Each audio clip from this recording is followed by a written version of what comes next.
The money changed hands in the open, in the full clean light of a late September morning, on the loading dock of the Vail Brothers Transfer and Ore Freight Company at the corner of Wazee and 16th in the city of Denver in the year 1887, and there were 11 men and 2 women standing close enough to see the bills counted, which was exactly the number of witnesses that Sherwood Vail had intended there should be. He was not a careless man. He had built a freighting concern that moved ore and lumber and stamp mill machinery over 4 mountain passes. And he had built it by understanding that a thing done privately can always be denied, and a thing done publicly can never be undone. And so when he decided to be rid of his eldest daughter, he did not do it in a parlor with the curtains drawn. He did it on his own dock, with his own teamsters leaning on their wagon wheels, and he counted the money out slowly, one bill laid across another in the flat of his palm, $940 in 10s and 20s and 1 worn 50. And he held that palm out flat and open toward the bearded man in the elk-hide coat, the way a man offers sugar to a horse he does not entirely trust. And 3 feet behind him, in a gray wool traveling dress that had been made over twice and a bonnet that had never been fashionable in any year of its life, stood the daughter, and she watched her father's open hand, and she did not cry. Because she had made herself a promise about that on the train platform an hour before, and she was a woman who kept promises to herself even when nobody else in the world was keeping any to her. Her name was Josephine Vail, and she was 29 years old, and she stood a half-inch under 6 feet in her stocking feet, and she weighed, on the certified platform scale in her father's own weighhouse, 291 pounds. That number was known. That was the particular cruelty of the Vail household, that the number was known, because her father was a freighter and freighters weigh everything, and there had been a night 4 years earlier at a supper party when her stepmother had made a joke about the weighhouse, and her father had laughed, and the joke had gone around the table and around the city. And after that there was not a clerk in the Wazee Street office who did not know to the pound what the boss's big daughter came to. She had been the tallest child in her school and the whitest woman in every room she had entered since, and she had a great broad back and shoulders that filled a doorway, and forearms that a blacksmith would have owned without embarrassment, and hands that could not be got into a lady's glove above a number 8, and a round, soft face with a scatter of freckles across the nose and gray eyes that were her mother's eyes and were the only part of her the family ever admitted was pretty. Denver, in those years, was a city trying very hard to be a city. It had gas lamps and an opera house and a smelter that put a copper-colored haze over the whole valley on still days, and it had a new class of rich men who had not been rich very long, and were therefore extremely anxious about the appearance of things, and Sherwood Vail was as anxious as any of them.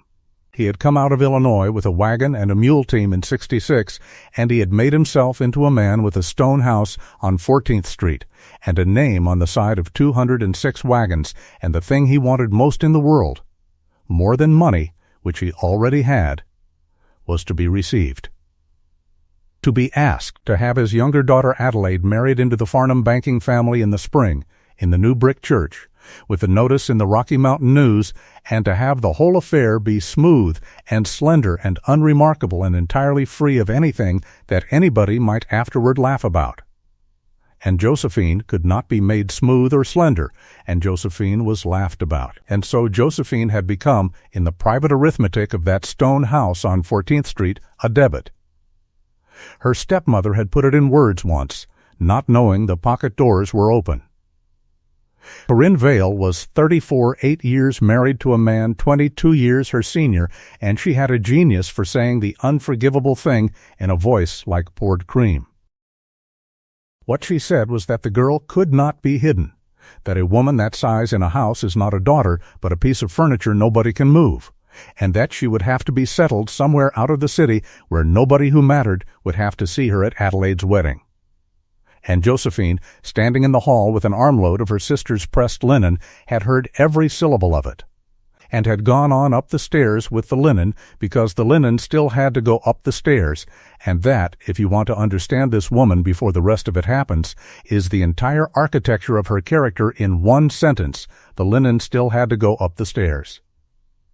So the settling was arranged. It was arranged the way a freight contract is arranged, by correspondence and by inquiry and by a man in an office who knows the routes, and the route in this case ran southwest up the narrow gauge into the high San Juan country to a town called Ione that sat at 9,100 feet in a bowl of red rock and blue spruce and existed for one reason only, which was that 400 feet of silver-bearing quartz ran under the mountain above it. And in Ione there was a packer, a man who kept 40 mules and 11 horses and moved everything that went up to the mines above the timberline, powder and drill steel and flour and coal oil and stoves and window glass and the mail, and his name was Eben Thrall, and he was 41 years old, and he had been widowed 6 years. And he owed the Vail Brothers Transfer and Ore Freight Company $460 on a note for 2 wagons and a span of Missouri mules. That was the hinge. The note was the hinge. Sherwood Vail did not offer a man money to marry his daughter, not in those words, because a man like Sherwood Vail never puts a thing in those words. What he offered was the cancellation of a debt of $460, plus $480 in cash toward the improvement of a house at Ione, plus a standing contract at the town rate for the hauling of Vail freight off the narrow gauge platform, and what he asked in exchange was that Mr. Thrall should come down to Denver at the end of September and marry the elder, Miss Vail, in a civil ceremony at the county courthouse, and take her back up the line with him, and that the newspapers should not be troubled about it. The arithmetic of it, when the two sums were added, came to $940, and everybody who ever told this story afterward, and it was told for 50 years in that county, told it as $940, because that is the number the teamsters on the dock saw counted into the flat of the old man's palm. Now here is the thing that the 11 men and 2 women on the dock could not have known, and that Sherwood Vail, with all his arithmetic, had never once thought to calculate, and that his wife, with all her cream-poured cruelty, had never suspected, and that even Josephine herself only half knew. That body they were all so ashamed of had been working since it was 9 years old. Her mother, Marta Vail, had died of childbed fever in the winter of '69, when Josephine was 11 and Adelaide was a week old. And for the 6 years between that winter and her father's second marriage, the Vail household had run on the labor of a girl who was already bigger than the women who were supposed to be teaching her. She had carried her sister on one hip and a full water bucket in the other hand up 2 flights before she was 12. She had done the wash for a house of 5 in a copper boiler in a lean-to. And if you have never lifted a copper boiler full of wet wool, you should understand that the boiler is heavier than the woman who lifts it, and she lifted it 400 times a year for 6 years. And more than the house, there had been the yard. The freight yard on Wazee Street had been her whole childhood, because her father, in his early hard years, had had no money for nursemaids and no patience for the question of where the girl was, and so the girl was in the yard, among the wagons and the hostlers and the smell of axle grease and horse and wet canvas. She had learned to grease a hub at 10. She had learned at 11 how a load is balanced, which is a science, and which most men who load wagons for a living never actually learn, and she had learned it from an old Bavarian named Klaus Onesorgi, who had freighted on the Santa Fe Road since before the war, and who taught her the one thing she would use to save a man's life on a frozen pass 18 years later that you do not lift with. The back or the arms, you lift with the legs and the belly and the floor of the body, you get the weight over your own center, and you make yourself the wagon and not the horse. He taught her to squat and rise. He taught her to breathe against a load. He taught her, without either of them ever saying such a thing out loud, that she was not too big, that she was correctly built, that she was built the way a thing meant to move other things is built, and that the world was simply full of people who had never seen a draft animal admired. She used to lift the tailgate chains for the hostlers when she was 15 because it was faster than waiting for 2 men. She used to walk the loaded wagons out to the scale. She could set a wagon brake with one hand at 16. And then her father got rich, and the year she turned 18 he sold the Wayzee Street house and moved them all to the stone house on 14th, and the yard was closed to her forever. Because a rich man's daughter does not stand in a freight yard, and Klaus Ona Sorgi died of a lung complaint 2 winters after. And from that day forward, the strength that had been the one useful and admired thing about Josephine Vale became simply more of the wrong thing. More width, more weight, more woman than any drawing room in Denver was prepared to seat. 11 years she lived in that stone house. 11 years of dressmakers who sighed, and of doorways, and of chairs that were not made for her, and that she learned to lower herself into with a particular care that everyone in the room noticed and nobody mentioned. 11 years of being introduced last.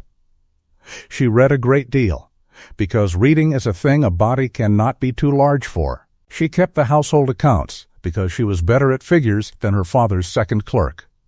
She raised Adelaide, honestly and completely raised her, taught her to read and to sew and to say her prayers, and Adelaide, at 18, had grown into a small, pretty selfish creature who was mortally embarrassed by the sister who had raised her.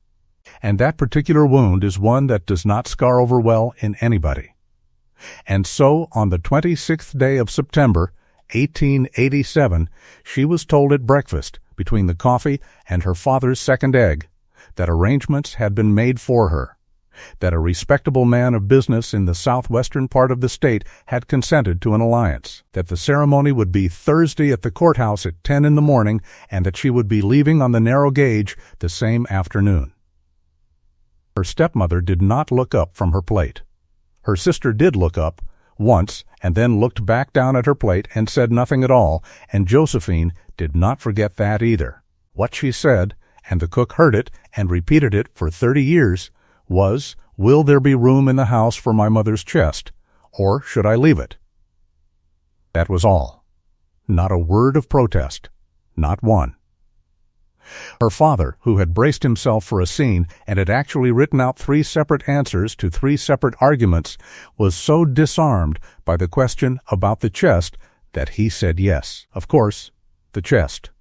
Send the chest. And then sat there in the silence she left behind her and was, for perhaps 90 seconds, uncomfortable in a way he could not name. She met the man she was to marry 20 minutes before she married him, in a corridor of the Arapahoe County Courthouse that smelled of floor wax and wet wool, and the first thing she noticed about Eben Thrall was that he did not do the thing. There is a thing that people do. Josephine had been watching people do it her entire life. It is a very small thing, and it takes less than a second, and it consists of the eyes going wide by a fraction, and then dropping, and then coming back up with an arranged expression fitted over the top of them, and everyone does it. Ministers do it. Doctors do it. Her own sister did it every morning at breakfast.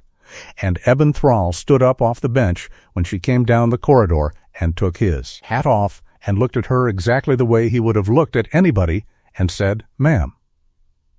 And that was all, and she was so unprepared for it that she could not for a moment think of a single word in the English language. He was a tall, lean, weathered man in his early 40s, brown as a sottle from the eyes down, and startlingly white across the forehead where the hat lived, with a thick dark beard shot through with gray at the chin and deep-set brown eyes, with a permanent squint stamped into the corners of them by 20 years of snow glare. He wore an elk-hide coat gone the color of strong tea and a red flannel shirt buttoned to the throat and canvas trousers and boots that had been resoled so many times the soles had become a kind of geology. And he had come 600 miles by narrow gauge and standard gauge to be there, and he had shaved, and the shave was the only concession to the occasion he had made or was capable of making. The ceremony took 4 minutes. A clerk read it. Sherwood Vale stood at the back with his hat in his hands and his watch already half out of his waistcoat pocket. And Corinne Vale did not come, and Adelaide did not come, and there were no flowers, and when the clerk said the part about what God has joined together, Josephine heard her father, 6 feet behind her, clear his throat in the particular way he cleared it when a shipment had gone out correctly. Afterward on the dock, when the $940 was counted into the open palm, Eben Thrall looked at the money for a long moment and did not pick it up. He said, "I'll take the note back. That's a debt, and debts get paid." He said, "The freight contract I'll take, because that's work, and work I'll do."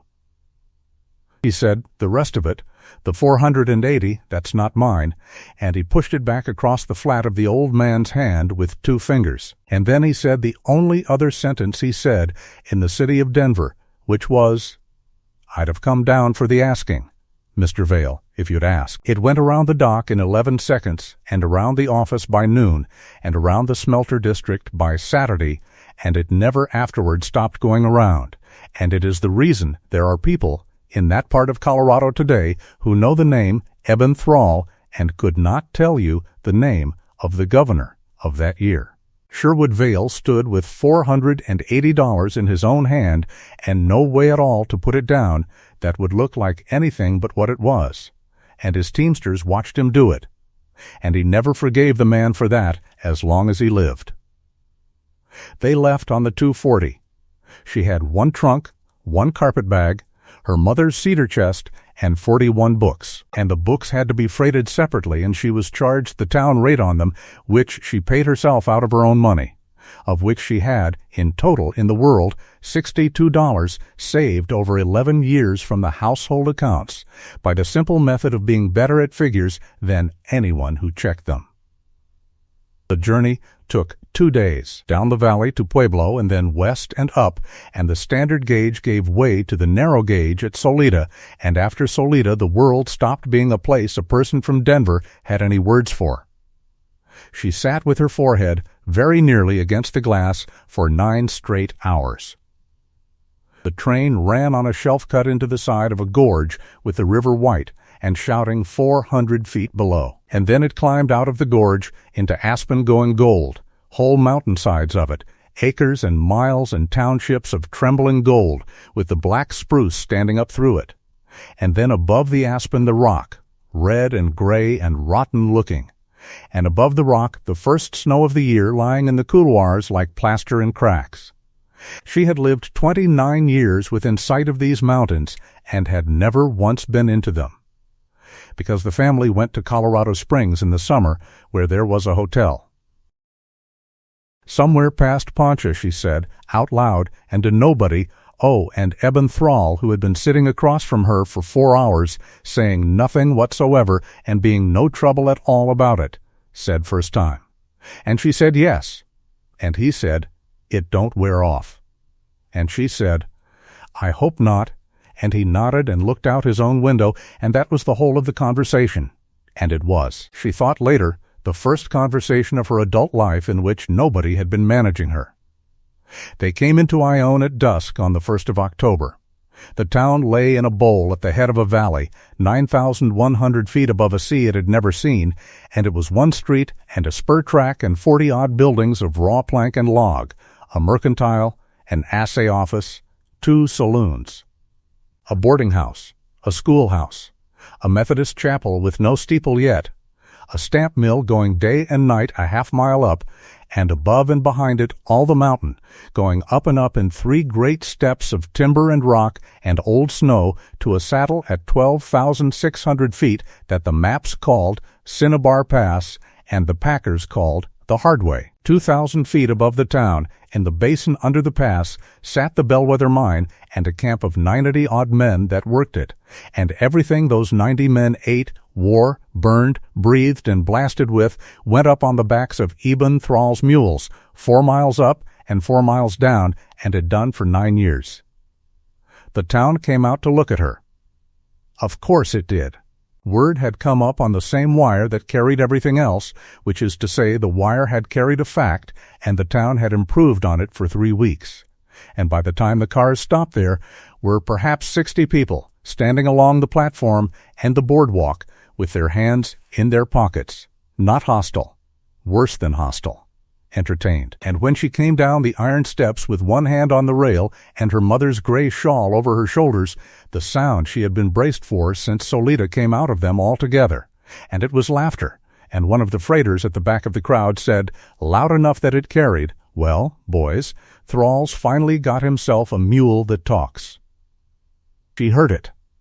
She heard all of it. She had heard it in Denver at the Opera House and in the vestibule of the new brick church and at her own sister's coming out, and she had a procedure for it, which was to keep her chin level and her eyes at the middle distance and her breathing slow, and she executed the procedure and got herself down the steps and onto the boards without a stumble.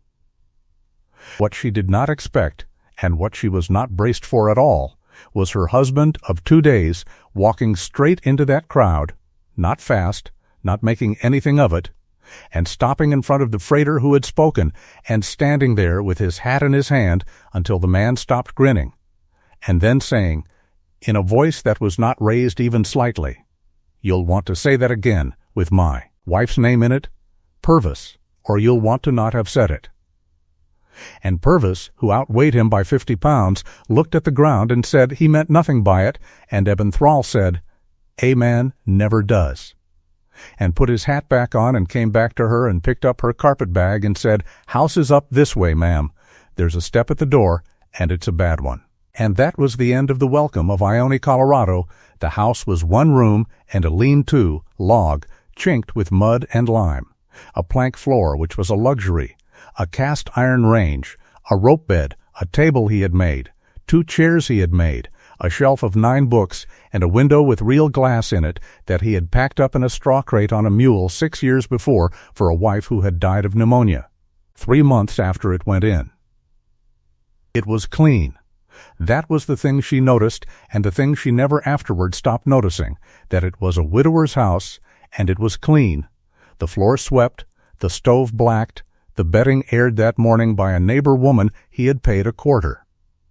He slept that night in the lean to with the tack and the grain, and he slept there the night after, and the night after that. And he did not say a word about it, and neither did she, and if you had asked either of them at the end of that first week what they were to each other, they could not have told you. And it did not matter yet, because on the 8th of October the weather made the decision for everybody. The 8th was a Saturday, and it dawned so blue and so still and so warm that a person who did not know that country would have called it summer. Eben had a string to take up, 11 mules loaded with the last of the coal oil and a stamp mill casting weighing 400 pounds slung between 2 of them, and the casting had to be up before the storm that the barometer in the assay office had been quietly promising since Thursday. And Josephine, who had spent a week in a one-room house with nothing to do but read 41 books she had already read, said at 4 a.m. over the coffee, "Take me up." He looked at her over the cup for a while. He said, "It's 4 miles, and it's 2,000 feet, and the last mile is a stair." He said, "I'll go slow, and I'll not ask you to wait." He said, "You'll want the sorrel. She's steady." And she said, "I'll walk." And he said nothing at all to that for a moment. And then he said, "All right then." And that was that. And she never after in her life could decide whether she had asked to go up that mountain out of restlessness or out of loneliness or out of some pull she had no name for. And it did not matter, because she went. They started at first light.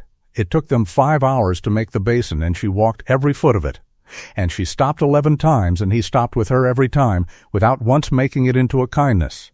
And by the time they came up out of the trees into the great open bowl under the pass with the bellwether's head frames standing black against all that snow and rock, she was wet through, and her legs were shaking, and she was happier than she had been in 11 years.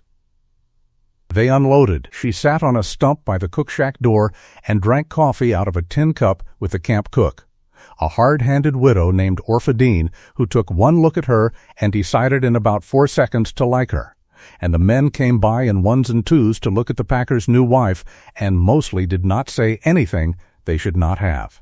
And one who did got looked at by Orphadine and did not do it twice. And at 2 in the afternoon they started down, 11 empty mules and 2 people, and a sky in the northwest that had gone the color of a bruise in less than an hour. The wind came up when they were 40 minutes below the camp. The temperature went down 30 degrees in under 2 hours, and on the traverse above the switchbacks, where the trail crosses a slabby shoulder of gray rock with a 200-foot drop below it and a bank of frozen scree above, at about 3:15 in the afternoon of the 8th of October, 1887, the near mule, spooked by the first hard gust, crowded the trail, and the shoulder of the load frame took Eben Thrall's horse in the flank. And the horse went down on the ice-glazed slab with all its weight rolling, and Eben Thrall went down under it. The horse got up. That is the part nobody believes, and it is the part that is true, because a horse that goes down on ice will nearly always get up, and it got up in a great scrabbling lunge with its shoes striking sparks off the slab, and it went away down the trail at a run with the 11 empty mules after it, and the sound of them faded down through the timber in about 90 seconds. And then there was nothing on that mountain but the wind, and one man lying on his side against the frozen scree with his right leg pointing in a direction a leg does not point. She got to him on her knees. He was conscious, which in the first minute she thought was mercy, and in the second minute she understood was not, because a man with a broken thigh bone who is conscious knows exactly what has happened to him and can do arithmetic about it. He said through his teeth, "Horse is gone." She said, "I know." He said, "Leg's broke. High up, it's the big bone." She said, "I know." He said, "You go on down. It's 3 miles. You'll make the town by dark, and they'll come up with a litter and lanterns." And she looked at the sky in the northwest, and she looked at the thermometer that was her own breath standing white in the air in front of her face, and she said, "No, that was the whole of the discussion." She had done the arithmetic too. 6 men would have to be got out of 2 saloons and a boarding house, and a litter would have to be found or made, and they would have to come up 3 miles of switchback in the dark against the wind of a storm that was already breaking over the pass behind her. And it would be 4 hours at the very best, and more likely 6. And by then the temperature on that shoulder would be 10 degrees above zero and falling, and a man in shock does not have 6 hours at 10 degrees. She knew that because she had kept the household accounts of a freighting company for 11 years and had entered, in her own hand, in a black ledger, the death benefits paid out to the widows of teamsters who had frozen on the Alma Road and the Mosquito Road and the Weston Pass, and she knew what the entries said, and she was not going to write one in her head about her own husband. So she began, and the first thing she did was not lift him, because the first thing is never to lift. She got up and went 20 yards back along the trail to where the load frame had come apart when the mule crowded, and she brought back 2 lash ropes and a spare pack batten and the mongas, the heavy canvas cover, and a saddle blanket the horse had shed. And she knelt down beside him in the wind and said, "This is going to be the worst thing that has ever happened to you, and it will take about 4 minutes." And he said, "Do it." He splinted the leg the way her father's yard boss had splinted a wheel horse's shattered cannon bone in the winter of '74, while a 10-year-old girl held the lantern, straight, padded, and long, past the joint above and the joint below, which for a thigh bone means from the armpit to the ankle. She used the pack batten on the outside, and a length of green fur she broke off a deadfall on the inside, and she padded them with the saddle blanket cut into strips with his own knife, and she bound them with the lash rope in 8 hitches, and to get the leg straight she had to pull it straight. And she braced her boot in his groin, and took his ankle in both hands, and pulled with a long, steady, increasing force, and did not stop when he screamed, because stopping is what kills people. Then it was done, and he was gray and sweating in 15-degree air, and she wrapped him in the canvas manga to the chin. And then she lifted him, not the way you are picturing it. She did not sling him over a shoulder like a sack, because a sack does not have a broken femur, and a sack does not need to breathe.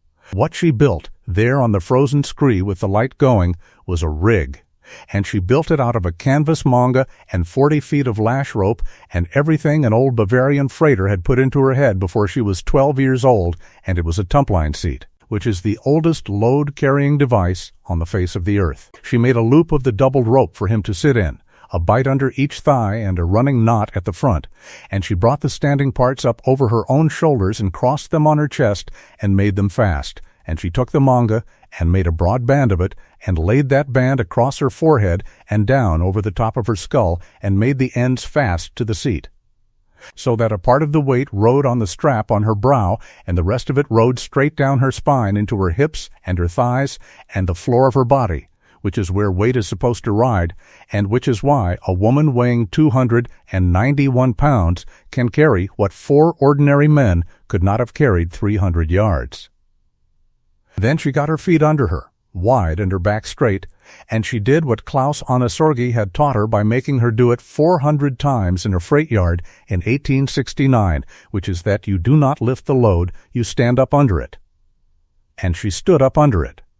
She said afterward, to exactly one person and only once, that the worst moment of the entire night was the first 3 seconds of standing, when she felt the whole weight of a grown man come onto the strap across her forehead and had time to think, in the sudden clean silence that comes just before a body finds out what it can do, well, we will now know.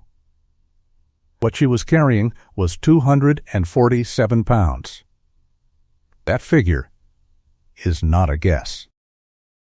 It is the figure Dr. Ansel Ferber wrote in the daybook of his surgery on the north end of Ione's 1 Street at 11 minutes past 10 that night, and it is why this story is remembered at all, and how it got into the daybook is this. Ferber weighed him. Ferber, who was a small, precise Alsatian, with a beautiful hand and a horror of imprecision, had a platform scale in the back of the surgery for weighing out drugs, and he had a strap sling for weighing sick children, and at 10 o'clock that night, with a man on his table with a comminuted fracture of the right femur, he sent 2 men to fetch the scale, and they weighed Eben Thrall in his elk-hide coat and his boots and his splint, because Ferber intended to write down in the daybook, in ink, in his beautiful hand, exactly what it was that had been carried, so that afterward, when the story got improved upon in the saloons, as stories do, there would be a number in a book that was not an improvement. 247 pounds, 3 miles and 1,140 vertical feet, 5 hours and 20 minutes. She did it in stages, because that is how it is done. She went 40 paces and stopped. Not because she was finished at 40, because 40 was what she could do again and again and again, 400 times, and a load carried is not a matter of what you can do once. At every stop she did not sit down, because a person under a tump line who sits down has to stand up again under it, and standing up is the expensive part. What she did instead was find a boulder or a cut bank or a stump at the height of the seat and back up to it and let the rock take the weight for 90 seconds while she stood there breathing, with her hands on her knees and the strap slack across her forehead, and then she leaned forward and picked it up again with her legs and went another 40 paces. 40 paces and a rock. 40 paces and a rock. She counted out loud after the first mile, because the counting was the only thing keeping her inside her own body, and he heard her counting, over her shoulder all the way down, and he told a man years later that the sound of his wife counting to 40 in the dark on Cinnabar Pass was the sound he expected to hear at the hour of his own death, and that he did not mind the prospect. The storm came over the top at 4:30. It came the way weather comes in that country, not as a change, but as an arrival, and the wind on the open switchbacks came across the shoulder at 50 miles an hour, with snow in it moving horizontally, and twice on the exposed traverse she had to go down on one knee and set the load against the wind and wait for a gust to be finished with them. Her hands were the first thing to go. She had wool gloves, and they were wet through in the first hour, and after that she could no longer feel the rope, so she made the running knot fast with her teeth and did not touch it again for 4 miles. The strap wore through the skin of her forehead in a band 1.5 inches wide, and she carried that mark for the rest of her life. A shining white line across her brow that in old age she used to say was the only good thing she ever got from a rope. Below the second switchback, the trail dropped into the timber and out of the wind, and it got, if anything, worse. Because it was full dark now, and there was no moon, and the snow was already 3 inches deep on the trail, and she could not see her own boots. So she stopped counting paces and started counting trees, feeling for the trail's edge with the toe of her boot the way a blind woman feels for a step, and she went down 1,100 vertical feet of switchback in the dark, in a blizzard, with a man on her back, and did not fall, not once, all the way down.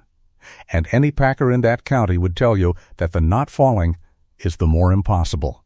Half of it. Twice she talked to him and got no answer and had to stop and put her ear against the manga to hear him breathe. The third time there was no answer, she shouted at him. She shouted at him with the last of the air she had, and she told him he would not do this. She told him she had been given away on a dock for $940, and she had not come 600 miles up a mountain to be widowed inside of a week. She told him that if he died on her back, she would carry him down anyway, and she would be very angry about it. And out of the canvas over her shoulder came a sound that was not quite a word, and she took it and went on. Below the last of the timber, where the trail comes out onto the flat above the spur track and you can see the lights of the town, she stopped and stood still for a full minute because there were lanterns coming up. The mules had come in at 5:30. 11 empty mules and a horse with a broken cinch and blood on the near stirrup had come down the last mile at a trot into the light of the mercantile porch. And the town of Ione had understood at once what an empty string means. And by 6 o'clock there were 17 men in the street with lanterns and coils of rope and a litter made out of a barn door. And by 6:30 the storm had come down off the pass and put every one of them right back inside the mercantile, arguing. Because 17 men in a whiteout at night on that trail is not a rescue. It is a second accident. And the older heads knew it, and the younger ones would not have it. And they were still arguing at 9. At 9:20, 4 of them went anyway, 4, with a lantern each, and it got a quarter mile above the flat, and that is where they were when the light of the low lantern picked up something coming down the trail toward them out of the snow, something too wide and too tall and too slow to be a person, walking. And one of them said, "God Almighty." And one of them said nothing at all for the rest of his life about that moment, because he could not. And what came down into the ring of the 4 lanterns at 9:10 on the night of the 8th of October was Josephine Vale Thrall. Snow to her knees, hair frozen to her face, blood dried in a band across her forehead, walking. With 247 pounds of packer on her back and her hands hanging dead at her sides, and she came down into the light of the lanterns and looked at the 4 men and said, in a voice like a rasp on iron, "Take him. Don't lay him flat, the legs high." And then, when they had taken him, and only then, she sat down in the snow in front of the whole of them and put her ruined hands over her face and did not move or speak for nearly 2 minutes, and then she got up by herself. Because there was not a man there who would have known how to lift her. And she walked into the town of Ione behind the litter, and the town of Ione came out onto the boardwalk in the blizzard to watch her do it, and not one soul on that street was laughing. Dr. Ansel Ferber worked on that leg for 2 hours and 40 minutes, with 3 men holding and Orfadine, who had come down off the mountain behind the mule string, handing him what he asked for before he asked for it. And at 10 minutes past midnight he came out into the front room of his surgery, wiping his hands, and found the packer's wife sitting on a bench with her forearms in a dishpan of blood-warm water, because her hands had come back to life at 11 o'clock and had spent the hour since informing her at great length what she had done to them. Both palms were flayed across the base of the fingers. There was a rope burn in the web of the right thumb an inch deep. 6 fingernails had gone black under the beds.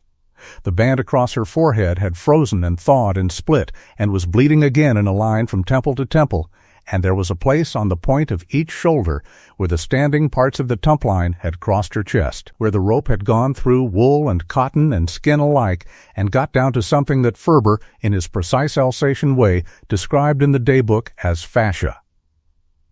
He dressed all of it. He was 40 minutes about it.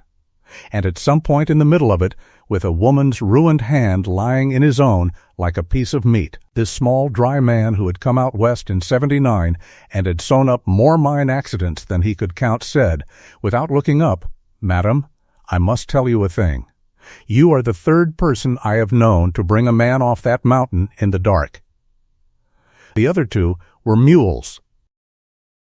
And Josephine Vale Thrall, 29 years old, 300 and some pounds, given away on a freight dock for $940 9 days before, sitting in a plank surgery at 9,100 feet with her hands in a dishpan, put her head back against the log wall, and laughed until she cried. And then only cried. And Ferber went on dressing the hand and said nothing more, because he was a doctor of the old kind, and he understood that there are injuries the dressing of which is not his business. What Ferber wrote in the daybook that night is the reason we have the numbers. Patient E. Thrall, Packer, 8 at 41. Comminuted fracture right femur, midshaft, closed, 4 ribs. Frostbite, superficial, both hands, both ears. Weighed on the platform scale and coat, boots and splint, at 10 hours 11 minutes post-meridium, 247 pounds.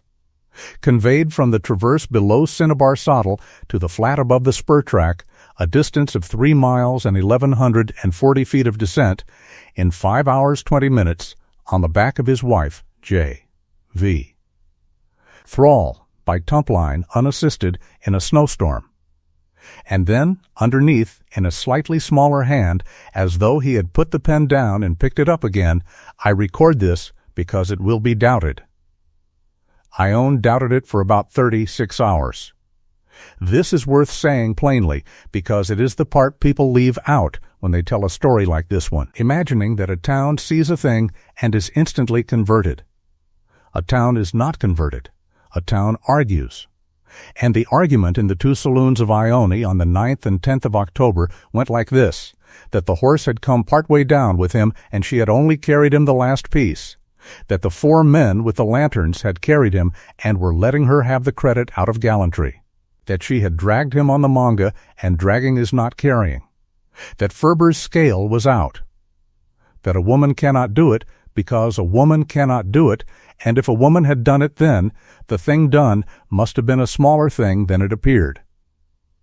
And the argument was killed, completely and forever, on the morning of the 11th, by 2 facts and 1 demonstration. The first fact was the trail itself. The storm had laid down 11 inches of snow between 4 in the afternoon and midnight, and the 11th dawned blue and windless, and 8 men who did not believe it went up the trail to see, and what they found, printed in the snow from the flat above the spur track to the shoulder below the saddle, was 1 set of tracks. 1. A woman's boot, size 10, sunk to the ankle where a walking woman's boot would have sunk to the sole, coming down. No horse tracks below the shoulder, no drag, no litter marks. And every 30 or 40 paces on the uphill side of the trail, a place at seat height where the snow had been pressed flat against a boulder or a stump or a cut bank. 400 and some of them all the way down, which no man on that mountain could account for until Amos Praed, who had packed on the Chilkoot before he came south, stood looking at the 11th one and said quietly, she was resting it on the rocks. She never once set it down. The second fact was the rope. It came in with the litter, and it lay in the corner of Ferber's surgery for a week, and men came in and looked at it. And there was hair frozen into the tumpline band, and skin. The demonstration came on its own, and neither she nor anyone else arranged it, which is the only reason it settled anything. On the 11th, the Mercantile took delivery of a stove. It was a Charter Oak range in a crate, and it had come up on the narrow gauge and been rolled off onto the platform, and it weighed, crated, 410 pounds, and it needed to go 70 feet across the frozen ruts of the street and up 2 steps onto the porch. And Purvis the freighter and 2 others got it half up the second step and hung there, with it going over and the whole street watching them fail. And Josephine, who had come down to the mercantile with her hands in mitts of cotton batting to buy carbolic and beef tea for a man with a broken leg, stood watching this for perhaps 40 seconds and then walked over and said, "Not like that. You're all three lifting at the same corner." And Purvis, sweating, said something short. And she said, "Put a plank under it. I want a plank." And somebody brought a plank. And she got them to skid it, 2 of them at the low end, and herself at the high corner with her bandaged hands closed over the crate rail. And she straightened her legs, once, and 410 pounds of Charter Oak went up over that step, as if the step had been taken away. Nobody said anything for a moment. Then Purvis, who was not a bad man, but had said the thing on the platform about the mule that talks, and had been carrying it around ever since like a stone in his boot, took his hat off in the middle of the street in front of 40 people, and said, "Mrs. Thrall, I said a thing to you the day you come in." And she looked at him and said, "Yes, you did." And he said, "I'd take it back."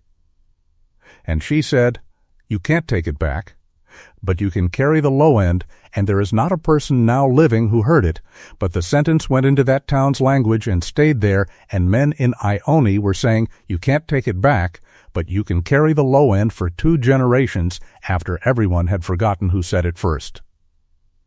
So that was the first turn. But a town's opinion is a soft thing, and it does not by itself buy flour, and by the middle of October the Thrall household was looking at a fact harder than any opinion. The packer had a shattered thigh bone. And a shattered thigh bone in 1887 meant a fracture bed and a weighted line over a pulley and 10 to 14 weeks flat on his back. And it was the middle of October. And the Bellwether mine and the camp of 91 men under Cinnabar Pass had to be provisioned before the trail closed, and after the trail closed had to be kept alive by whatever could still be got up it. And the entire apparatus by which that was done consisted of 40 mules, 11 horses, a hired man, and 1 Eben Thrall. The hired man was a 19-year-old named Lyle Pettigrew, who could throw a diamond hitch and could not do anything else, including hold his tongue. Wendell Marchbanks, the superintendent of the Bellwether, came down the trail on the 17th to see how bad it was, and stood in that one-room house, turning his hat over in his hands and doing sums in his face, and what he said, eventually, was that he was sorry, and that he'd have to write to Silverton and get another outfit in, because the camp could not sit on the mountain and wait, and he was owed 140 tons up that hill before Christmas. And Eben Thrall, flat on his back with a bag of shot on a line over the foot of the bed, said, "Give me till spring," Wendell and Marchbanks said. Eben, "I can't give you till Tuesday," and there was nothing unkind in it, and that made it worse. And after he had gone, and the house was quiet, and the man in the bed was lying there with his forearm over his eyes, doing the arithmetic of a thing built over 9 years coming apart, in 9 weeks, his wife of 18 days sat down on the chair beside the bed and said, "How much of it can be taught?" He took the arm off his eyes. She said, "I can already load. I know balance, I know how a cinch sits, I know weight, I've kept the books on 200 wagons since I was 18, and I know what 140 tons of anything costs to move. What I don't know is your mules, your knots, and your trail. How much of that can be taught to a person lying in a bed?" And Eben Thrall looked at his wife for a long time in the light of a coal oil lamp, and what he was seeing was not what anybody in Denver had ever seen when they looked at her, and what he said was, all of it. There is a way to tell this next part that is not honest, which is to say that she went up the mountain and it was hard and then she was a packer. That is not what happened. What happened is that she went up the mountain and it was a catastrophe.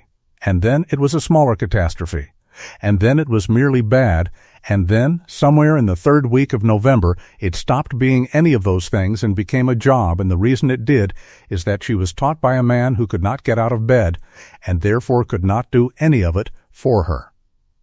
Which is, as every good teacher of a hard trade knows, the most valuable disability an instructor can have.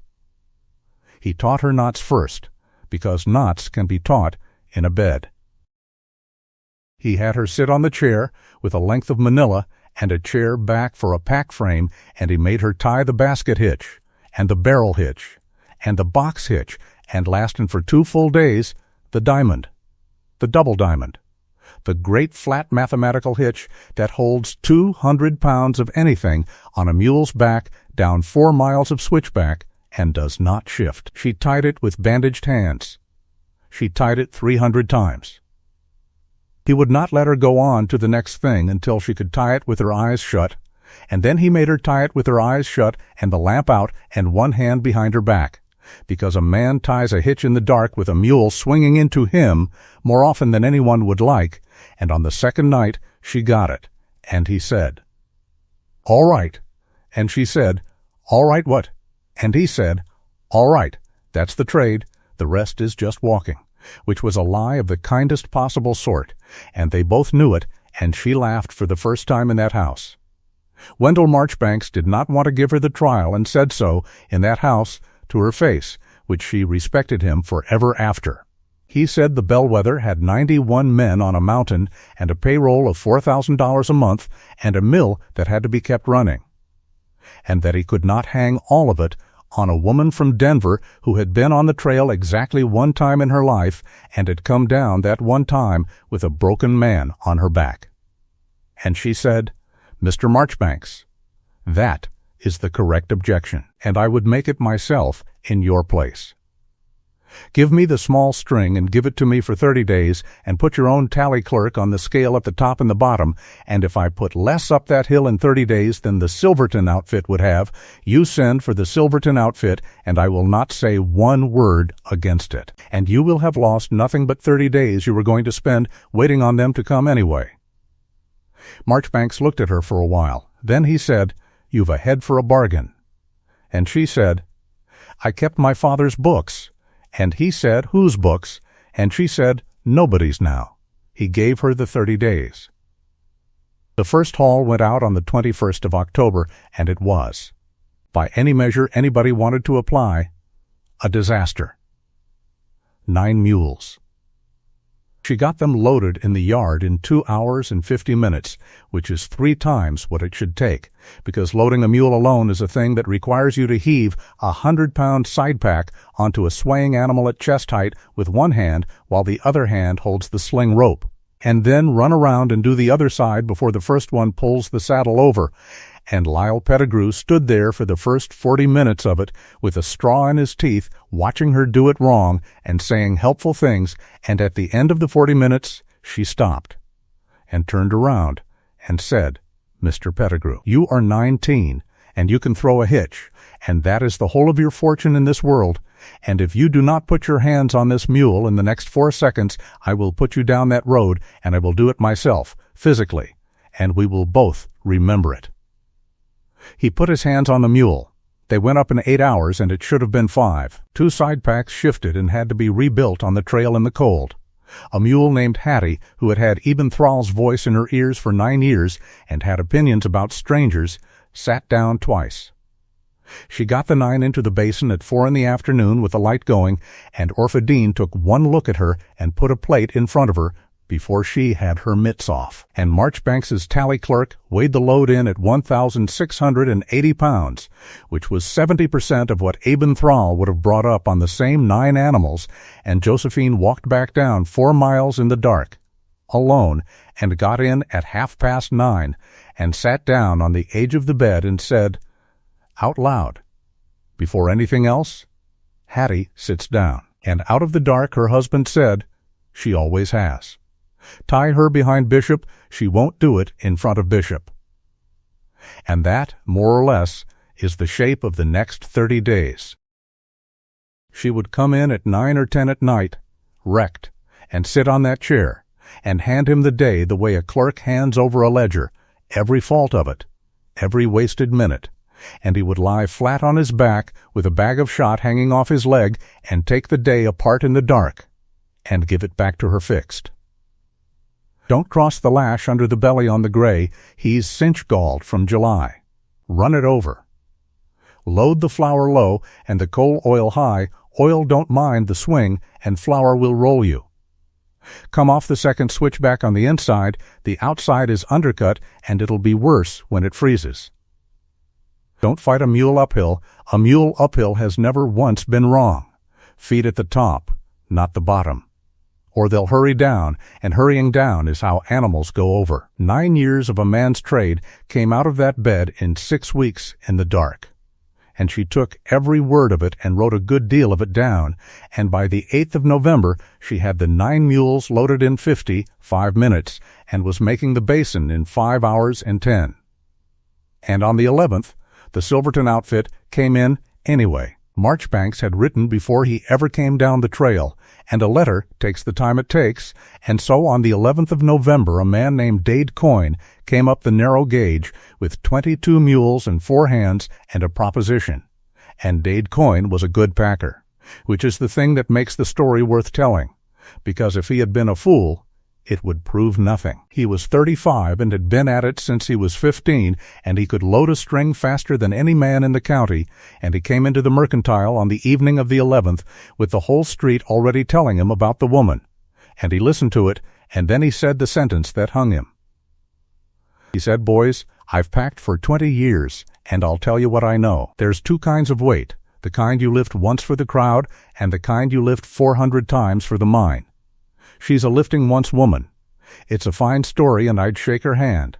But you don't run 140 ton on a fat woman's back, and I'll not pretend otherwise to be polite." It was said in front of 19 people. It was in that house before 10 o'clock, brought up the street by Orpha Dean, who came in with her shawl still on and said it word for word, because she reckoned Josephine had a right to hear a thing said about her in the exact form it had been said. And Josephine sat with her tea and did not say anything for a while, and then she said, "He's not wrong about the 2 kinds of weight." And Eben said, "No, he ain't." And she said, "He's wrong about which kind I am." What happened next was arranged over 3 days in the Mercantile, by men in the way of such places, and Marchbanks allowed it because Marchbanks was going to have to choose an outfit anyway and preferred to choose one on evidence. It was to be 4 days, the 16th through the 19th of November. Both outfits, same trail, same camp, same tally clerk, each with the same number of animals, which was 11, because 11 was all she had that were sound. Weighed in at the bottom by the spur track and weighed off at the top at the cook shack door. Most freight up the hill in 4 days. And the Mercantile made a book on it, and the odds opened at 7-1 against her, and closed on the morning of the 16th at 2-1, and the reason they closed at 2-1 is that in the 4 days in between, 60 men had gone and looked again at the one set of tracks on that trail, which the cold had preserved under the new snow like a fossil in stone. The 16th dawned at 4 degrees above zero. Here is what Dade Coyne did not know, and could not have known, because he had never in his life had reason to think about it.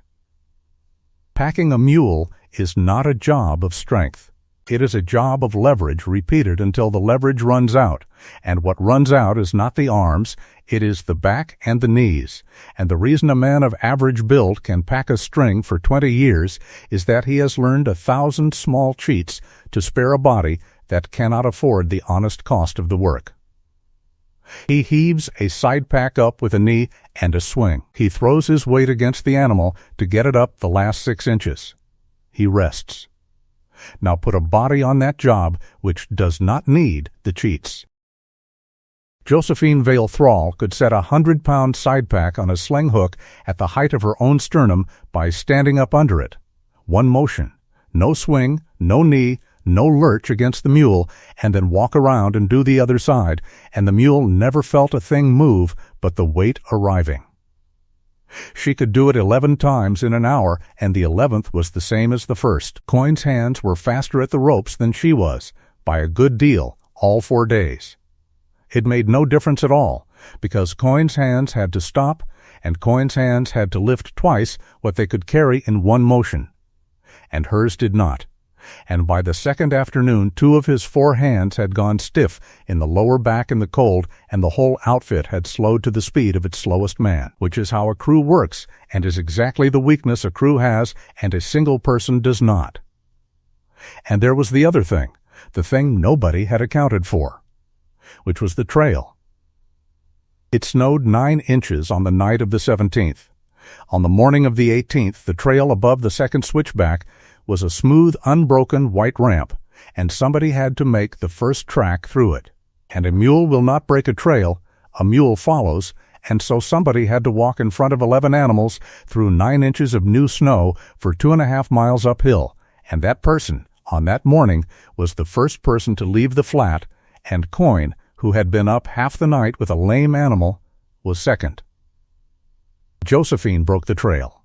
She broke it in the dark, on foot, in front of her own string, with a lantern hung on a stick, and she broke it wide because she was wide, and she broke it deep and packed hard because she weighed 291 pounds, and every step she took compressed the snow to a floor, and when Dade Coyne came up that mountain an hour and a half behind her, he came up a highway she had built with her legs, and he knew exactly what he was walking on, and being the man he was, he said so afterward.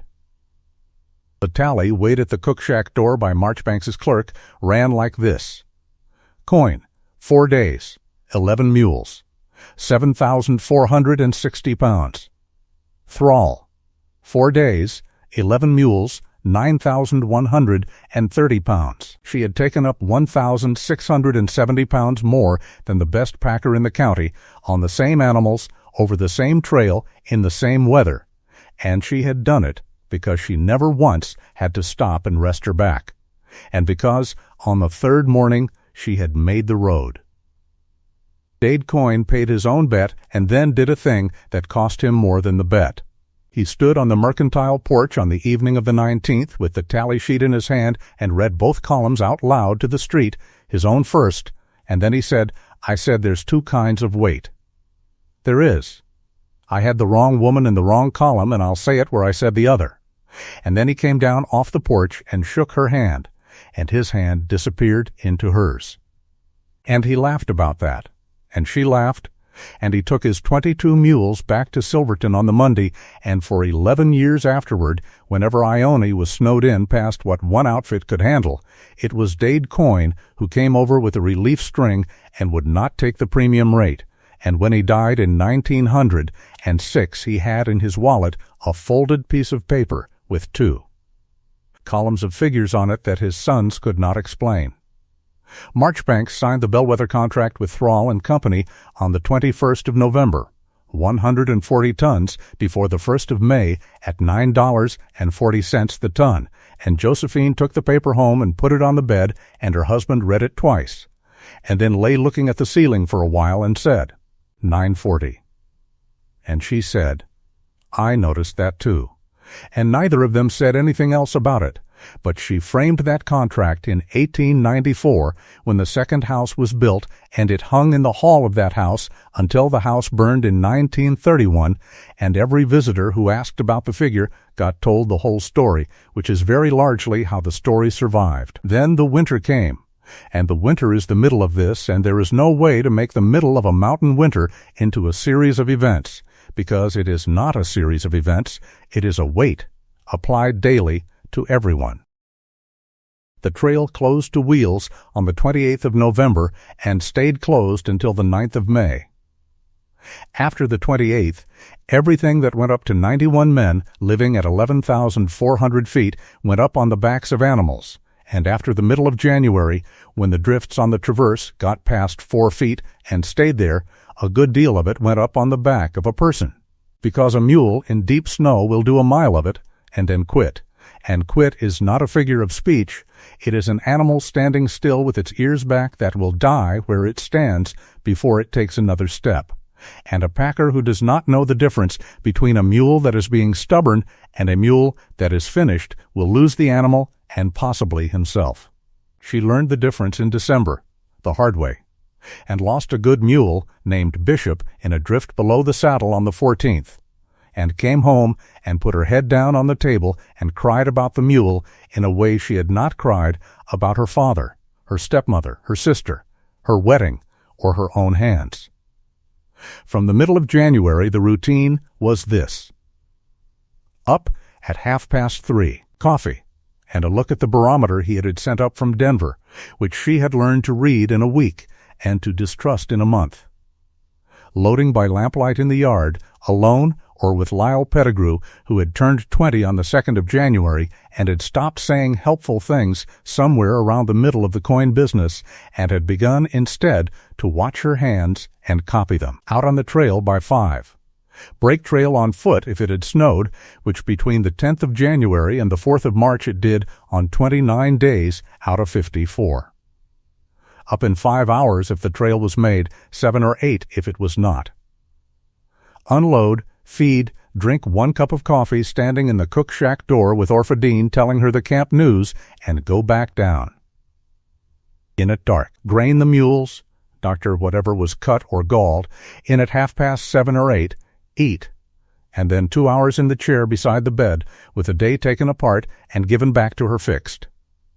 And then sleep, like a dropped stone, and then 3:30 again.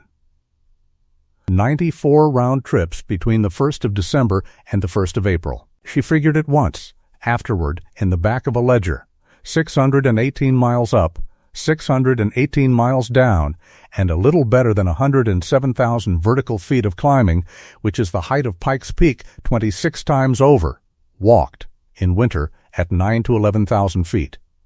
By a woman her own family in Denver had described, in writing, as unable to be moved. The camp changed toward her by degrees and then all at once. By degrees because 91 hard rock miners do not decide a thing collectively, and all at once because of the mail. The mail is the part of it that the men themselves always told first afterward in the saloons in Silverton and Durai, and later in Cripple Creek, where those men scattered to.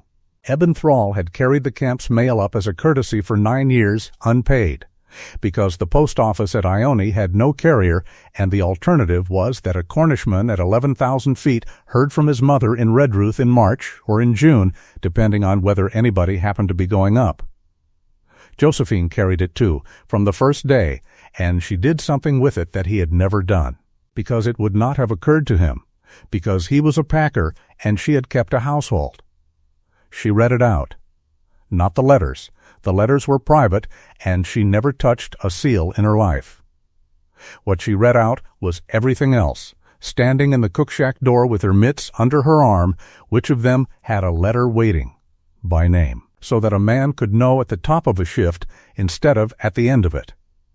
And when there was a letter for one of the 4 men in that camp who could not read, and there were 4, she would say the man's name and then say, "And I've an hour before I start down," and the 4 of them learned that if they came round the back of the cook shack, she would read it to them with her back to the room. And write the answer, and never once in 5 years mention to a living soul which 4 men they were. That is what turned the bellwether, not the 4 days against Dade coin, which impressed them. The mail. By February, there were men in that camp who would have gone over a cliff at her word, and one Sunday in the middle of the month, when she came up with the string, the whole shift came out of the cook shack and stood in the snow and gave her 3 cheers. And she was so completely undone by it that she got back down the mountain without any memory whatever of the descent. Her husband got out of the fracture bed on the 20th of December and onto crutches on the 11th of January.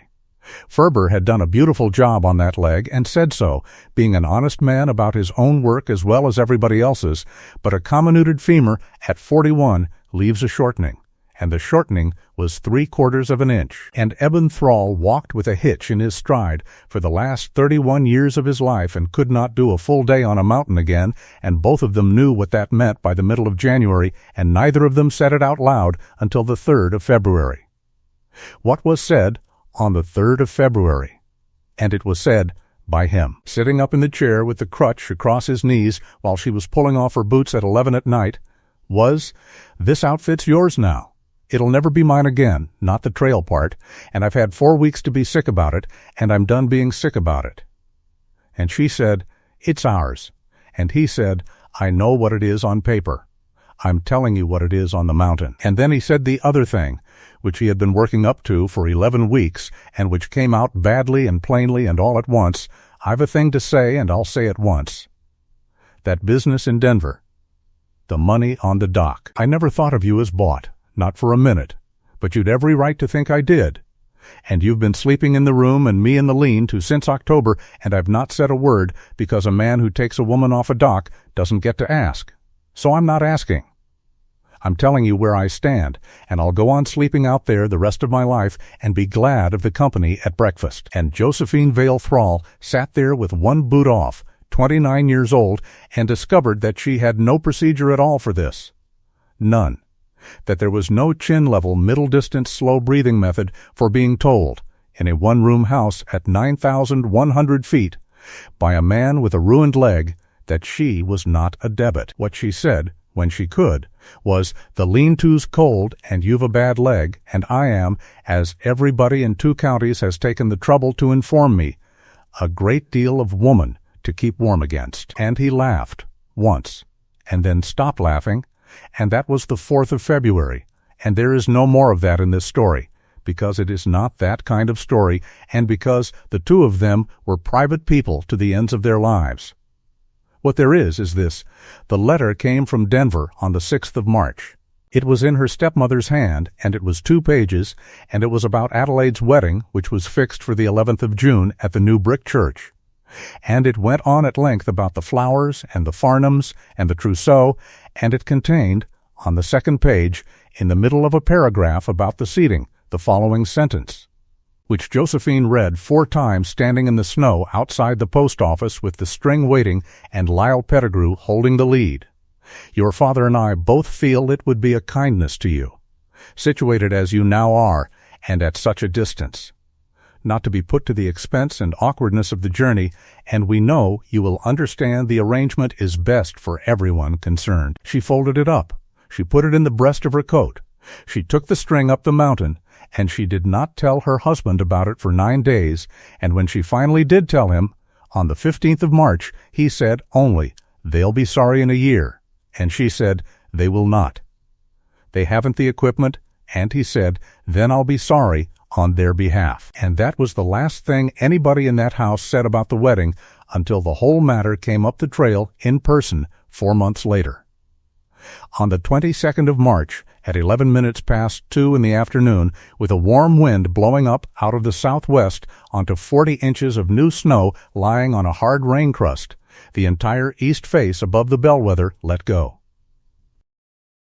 She was 1,100 feet below the camp when it went, coming up the last of the long traverse with 9 loaded mules behind her and Lyle Pettigrew at the tail of the string, and what she heard first was not a roar. Everybody who has been near one says the same thing. What you hear first is a crack, 1 clean report like a 100-foot plank breaking, and then 2 full seconds of absolutely nothing, and then the mountain arrives. The east face above the bellwether is a mile-wide bowl of open ground above the timber, and it had taken 40 inches of new snow in 3 days onto a crust of frozen rain, and at 2 o'clock a warm wind had come up out of the southwest, and at 11 minutes past 2 the whole slab released at once along a fracture line 8 feet deep and half a mile across and came down 1,200 vertical feet in about 40 seconds, and when it reached the bench where the camp stood it was moving, by the estimate of the men who studied such things afterward, at better than 60 miles an hour, and it was carrying rock and whole spruce trees and a quantity of snow that was later reckoned at 100,000 tons.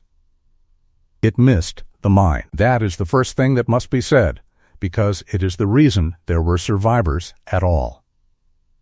The bellwether's shaft house and hoist and mill stood on a knob of solid rock at the north end of the bench, and the slide split on that knob the way water splits on a bridge pier, and the greater part of it went by to the north and down into the gorge. The lesser part did not. The lesser part, which was still 40 feet deep and 180 yards wide, went across the flat where the camp building stood, and it took the powder house and the blacksmith shop and the west bunkhouse entirely off the mountain and put them in the trees 400 yards below, and it hit the long log building that was the cook shack and the east bunkhouse from the corner, and did not carry it away, and that distinction, which is a matter of about 11 feet of geography, is the difference between the deaths of 9 men and the deaths of 40. It was 3/4 past 2 when she came up over the lip of the bench. She had cut the 9 mules loose on the traverse where they stood, which is a thing no packer does and which cost her 2 animals over the side.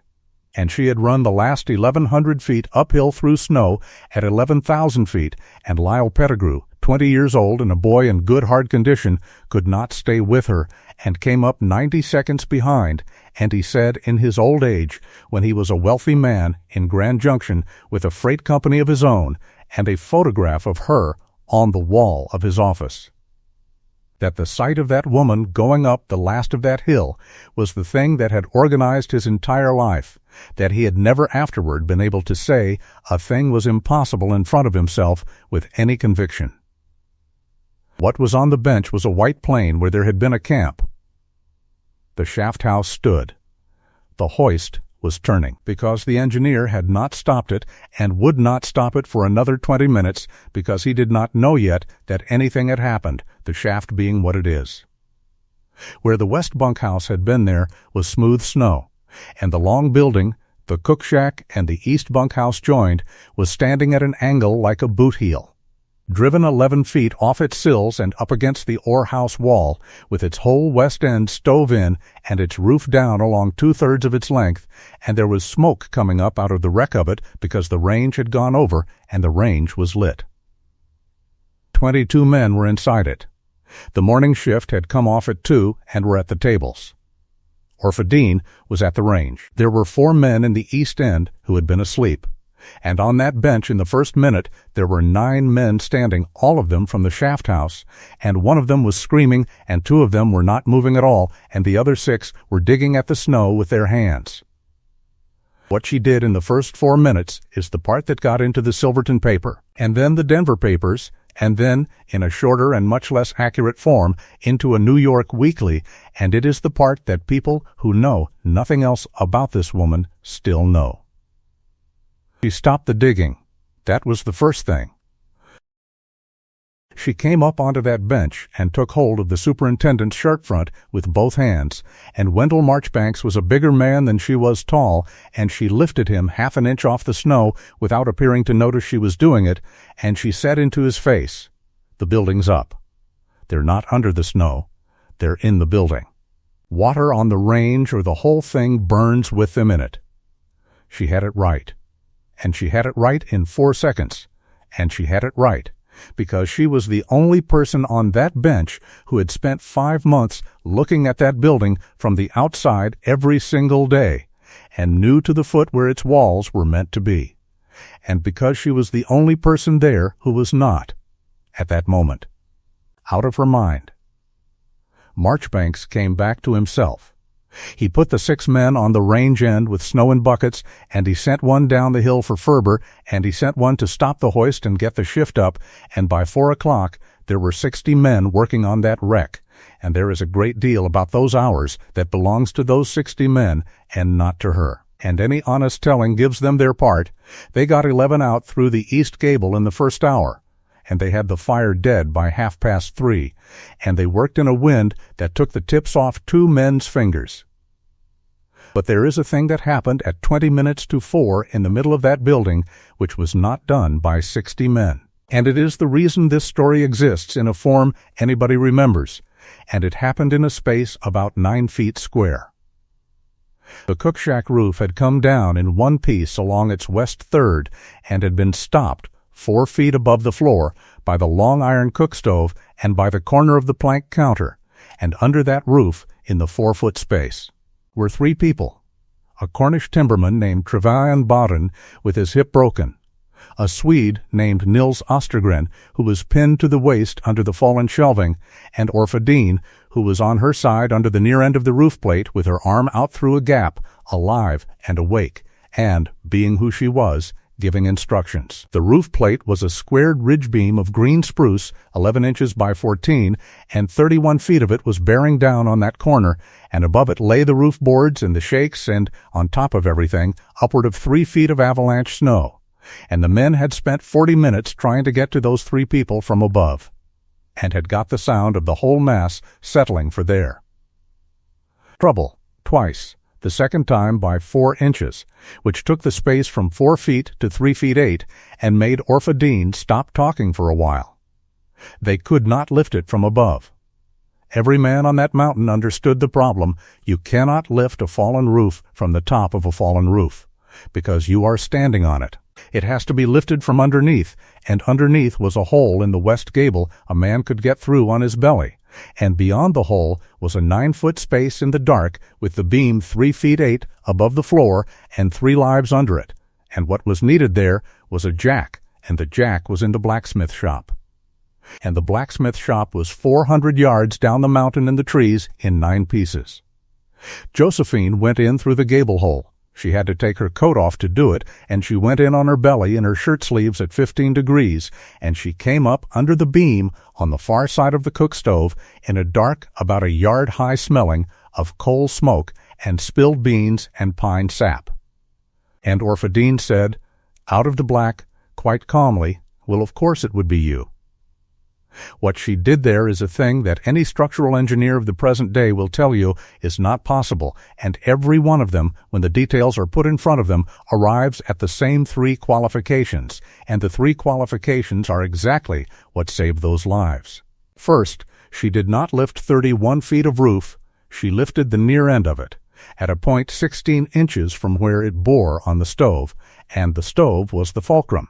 And the load on a beam end at the fulcrum is a fraction of the load on the span.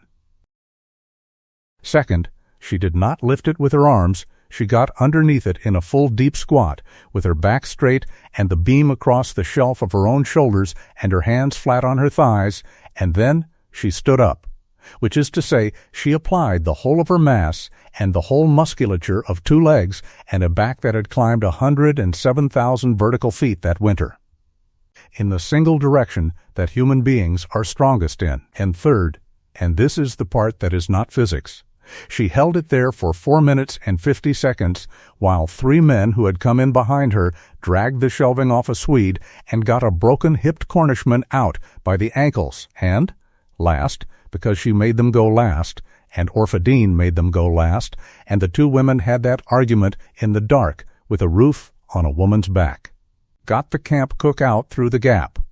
Nobody knows what that beam end weighed. It has been argued about in that county for 130 years. Ferber, who was on the bench by then, and who measured the beam afterward with a tape, because he was Ferber, wrote it out in the daybook at somewhere between 800 and 900 pounds, bearing at the point of lift, with the standing note that the greater part of it was borne by the stove and the counter, and that the woman took what remained. Whatever it was, she took it for 4 minutes and 50 seconds.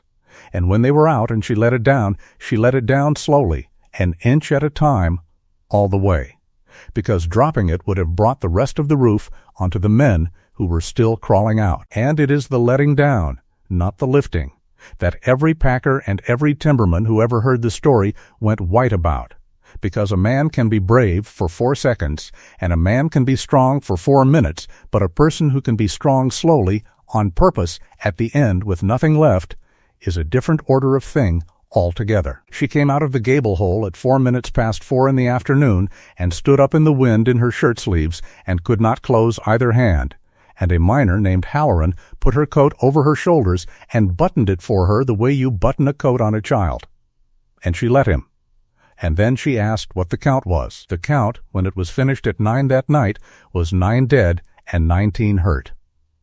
6 of the 9 had been in the west bunkhouse and were not found until the 4th of June, when the snow went off the bench. 2 were the powder monkey and his helper, and they were never found at all. The 9th was a young man named Charles Wexted, who had been standing in the cook shack door with a cup of coffee at 11 minutes past 2, and who was found in 8 minutes with the cup still in his hand, and who was, by every man's telling, dead before he knew there was anything to know, which the men said to one another all that night as if it were a comfort. And perhaps it was, and 19 hurt, and 13 of those hurt badly, and a doctor at the bottom of 4 miles of avalanche debris. Ferber got up at 6:30. He got up because 6 men came down with lanterns and shovels and cut a way through the 2 big slide paths that had crossed the trail, and because Ferber, who was 52 years old and weighed 130 pounds. Walked up 4 miles and 2,000 vertical feet at night in March, carrying his own bag, and would not let anybody carry it for him, and arrived and took his coat off and worked until 11 o'clock the next morning.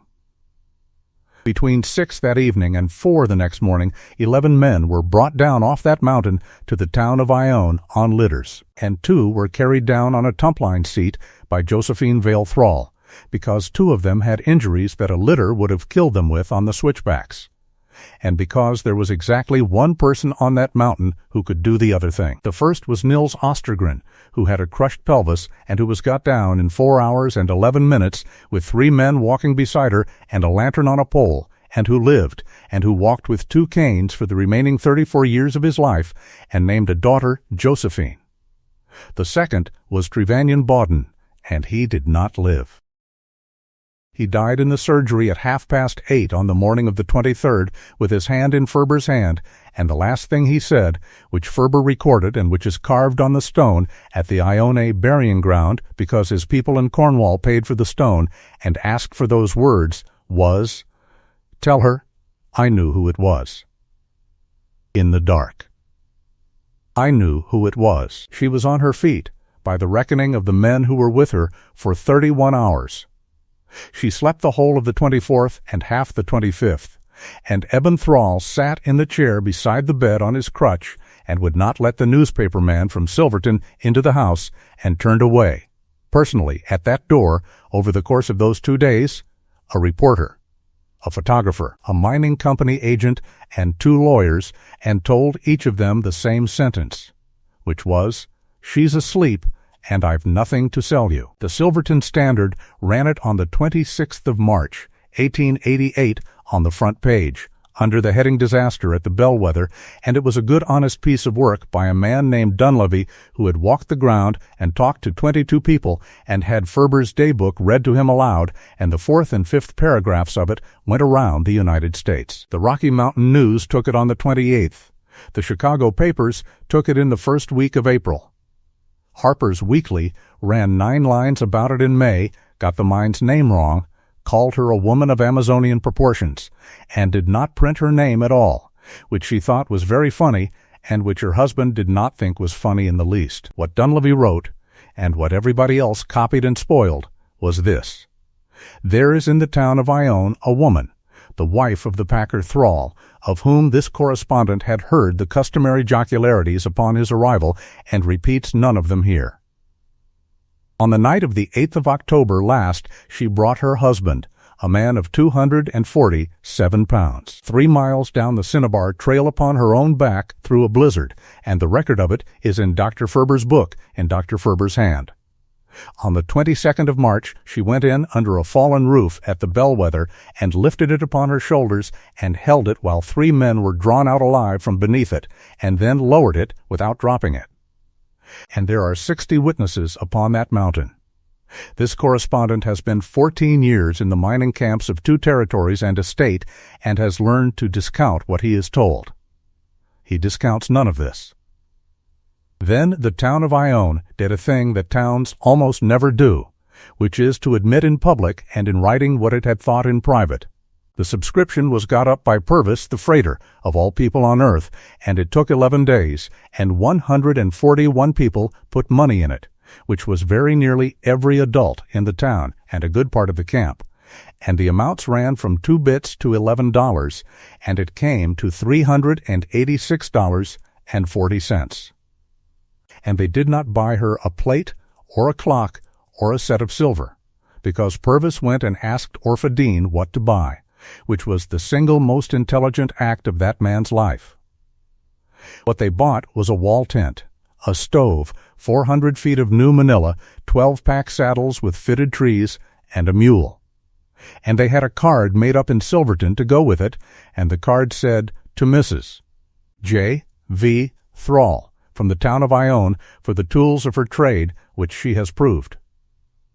And on the back of the card, in Purvis's own hand, in pencil, in letters that got smaller as they ran out of room, it said, "I said a thing," on the platform. Every man in this town has carried the low end since. And there is a photograph taken on the 4th of May, 1888, on the boardwalk in front of the Ione Mercantile, of 111 people, with a woman in the middle of them in a plain dark dress, standing a head above the men on either side of her, with her hands folded in front of her and her chin level and her eyes at the middle distance, exactly the way she had learned to stand at the Opera House in Denver when she was 17. And it is the only photograph of her that survives from that decade, and if you look at the original print, which is in a county historical collection in Colorado, you can see the white band across her forehead. Wendell Marchbanks came down on the 9th of May with 2 papers.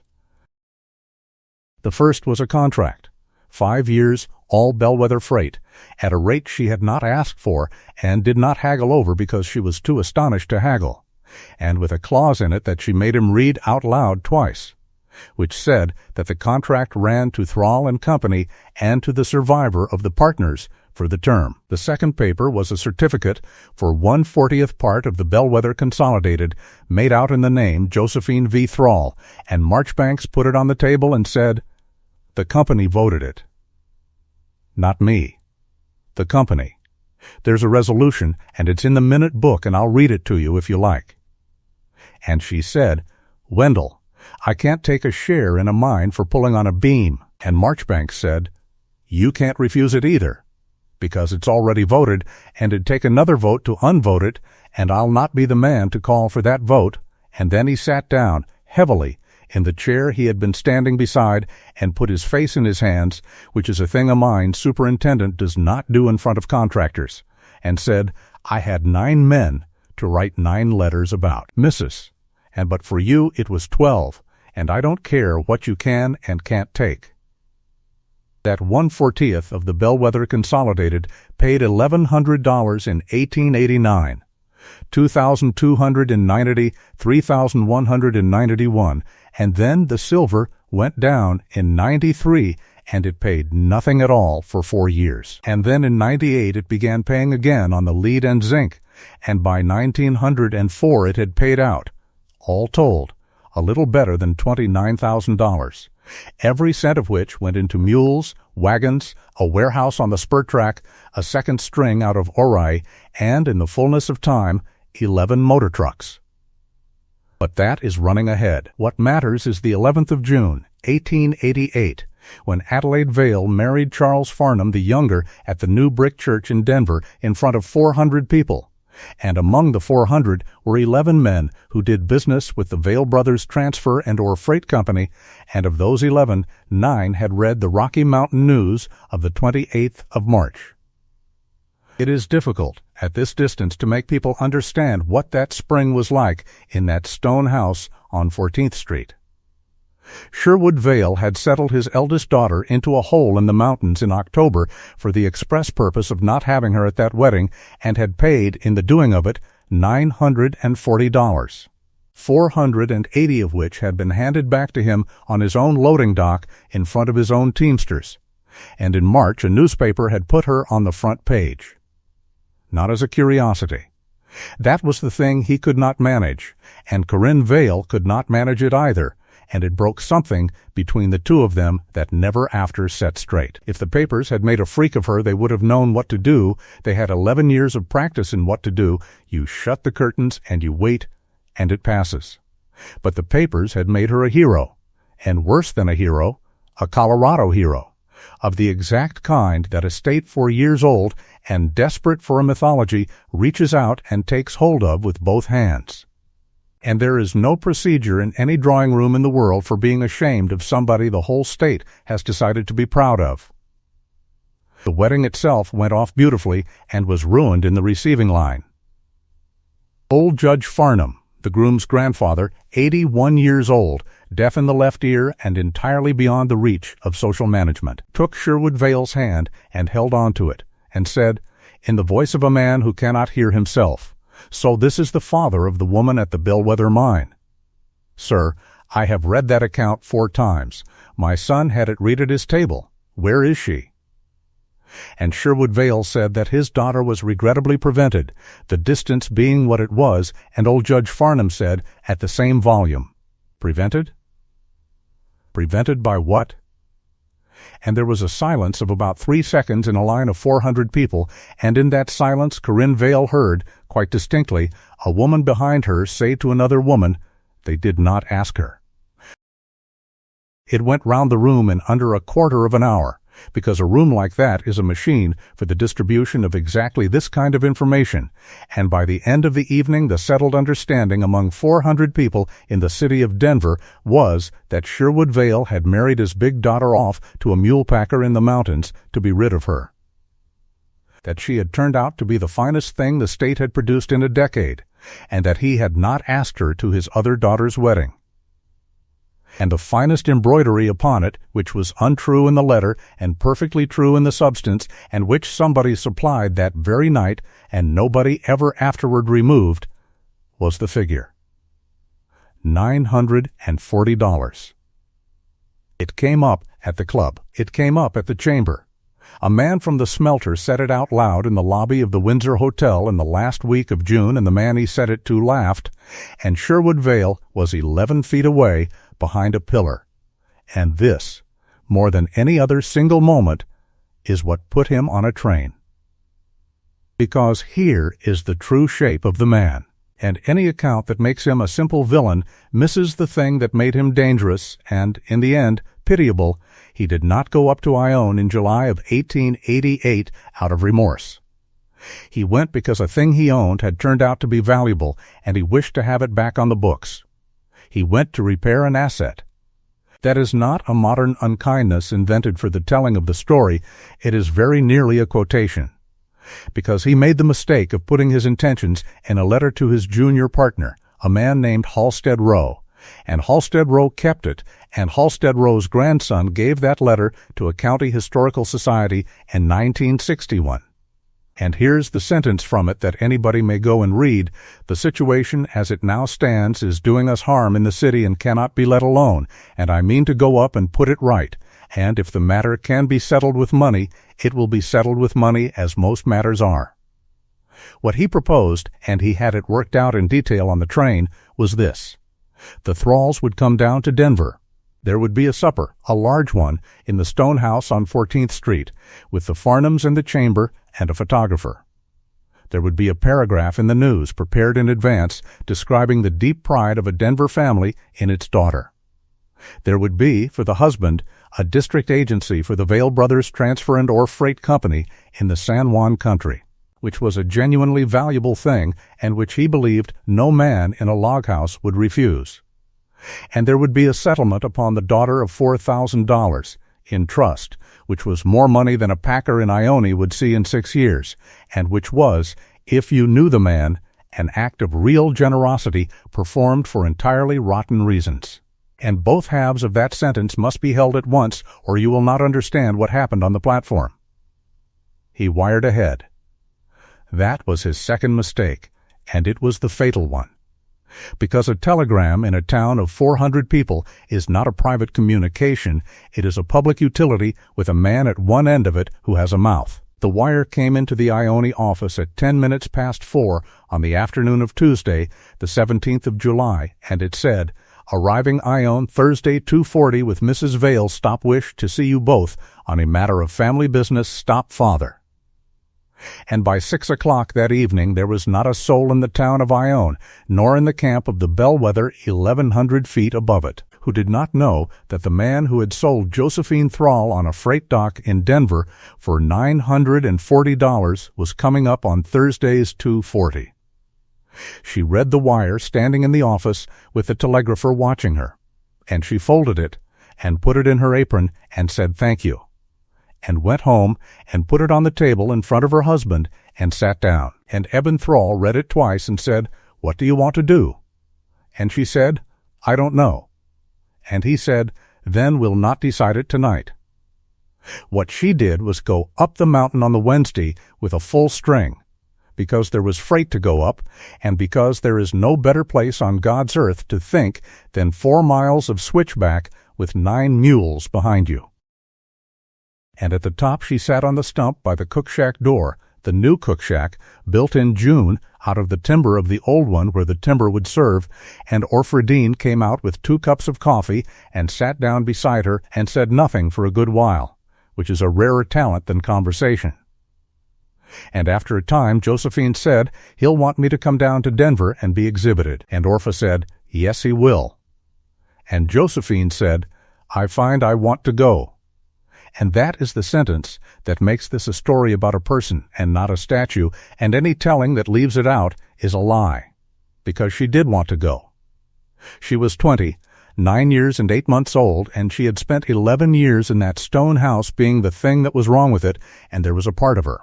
And she never pretended otherwise to anybody who had a right to ask, that wanted very badly to walk into that dining room on 14th Street in a good dress, with the whole Chamber of Commerce standing up, and to see her stepmother have to smile at her, and to be looked at by her father the way he had looked at Adelaide since Adelaide was 4 years old.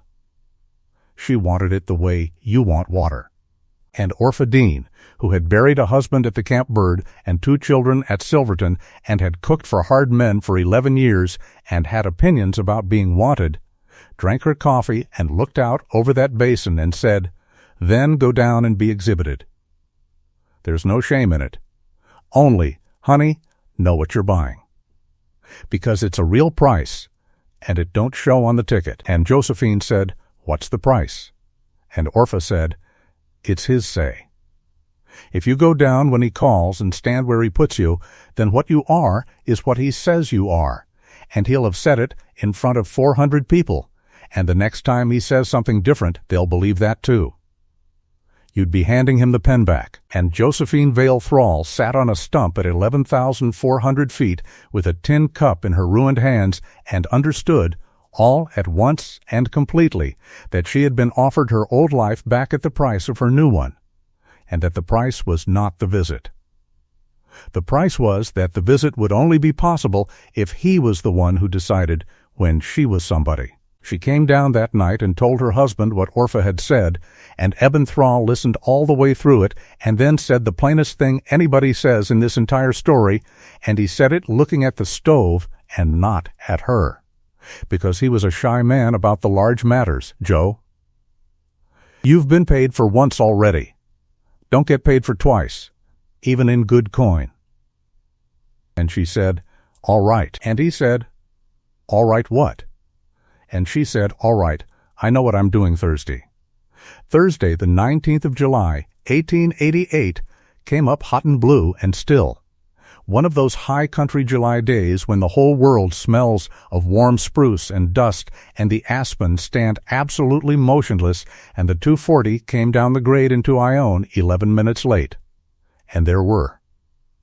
By the count of the man who wrote the account for the Standard the following week, upward of 240 people on and around that platform, which was more than half the town, plus 31 men who had come down off the bellwether on their own time, on their own feet, 4 miles and 2,000 vertical feet, to stand in the sun and watch a man get off a train. She did not dress for it.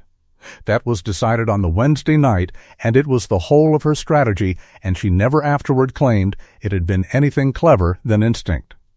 She had 2 good dresses by then, one of them made in Silverton in June out of gray merino with jet buttons, and it hung on the peg, and on Thursday morning she put on canvas trousers under a divided skirt of duck cloth, a man's gray flannel shirt, her packer's boots, and her hat, and she went up to the basin at 5 in the morning with 7 mules and came down at 1 in the afternoon with 1,100 pounds of high-grade concentrate.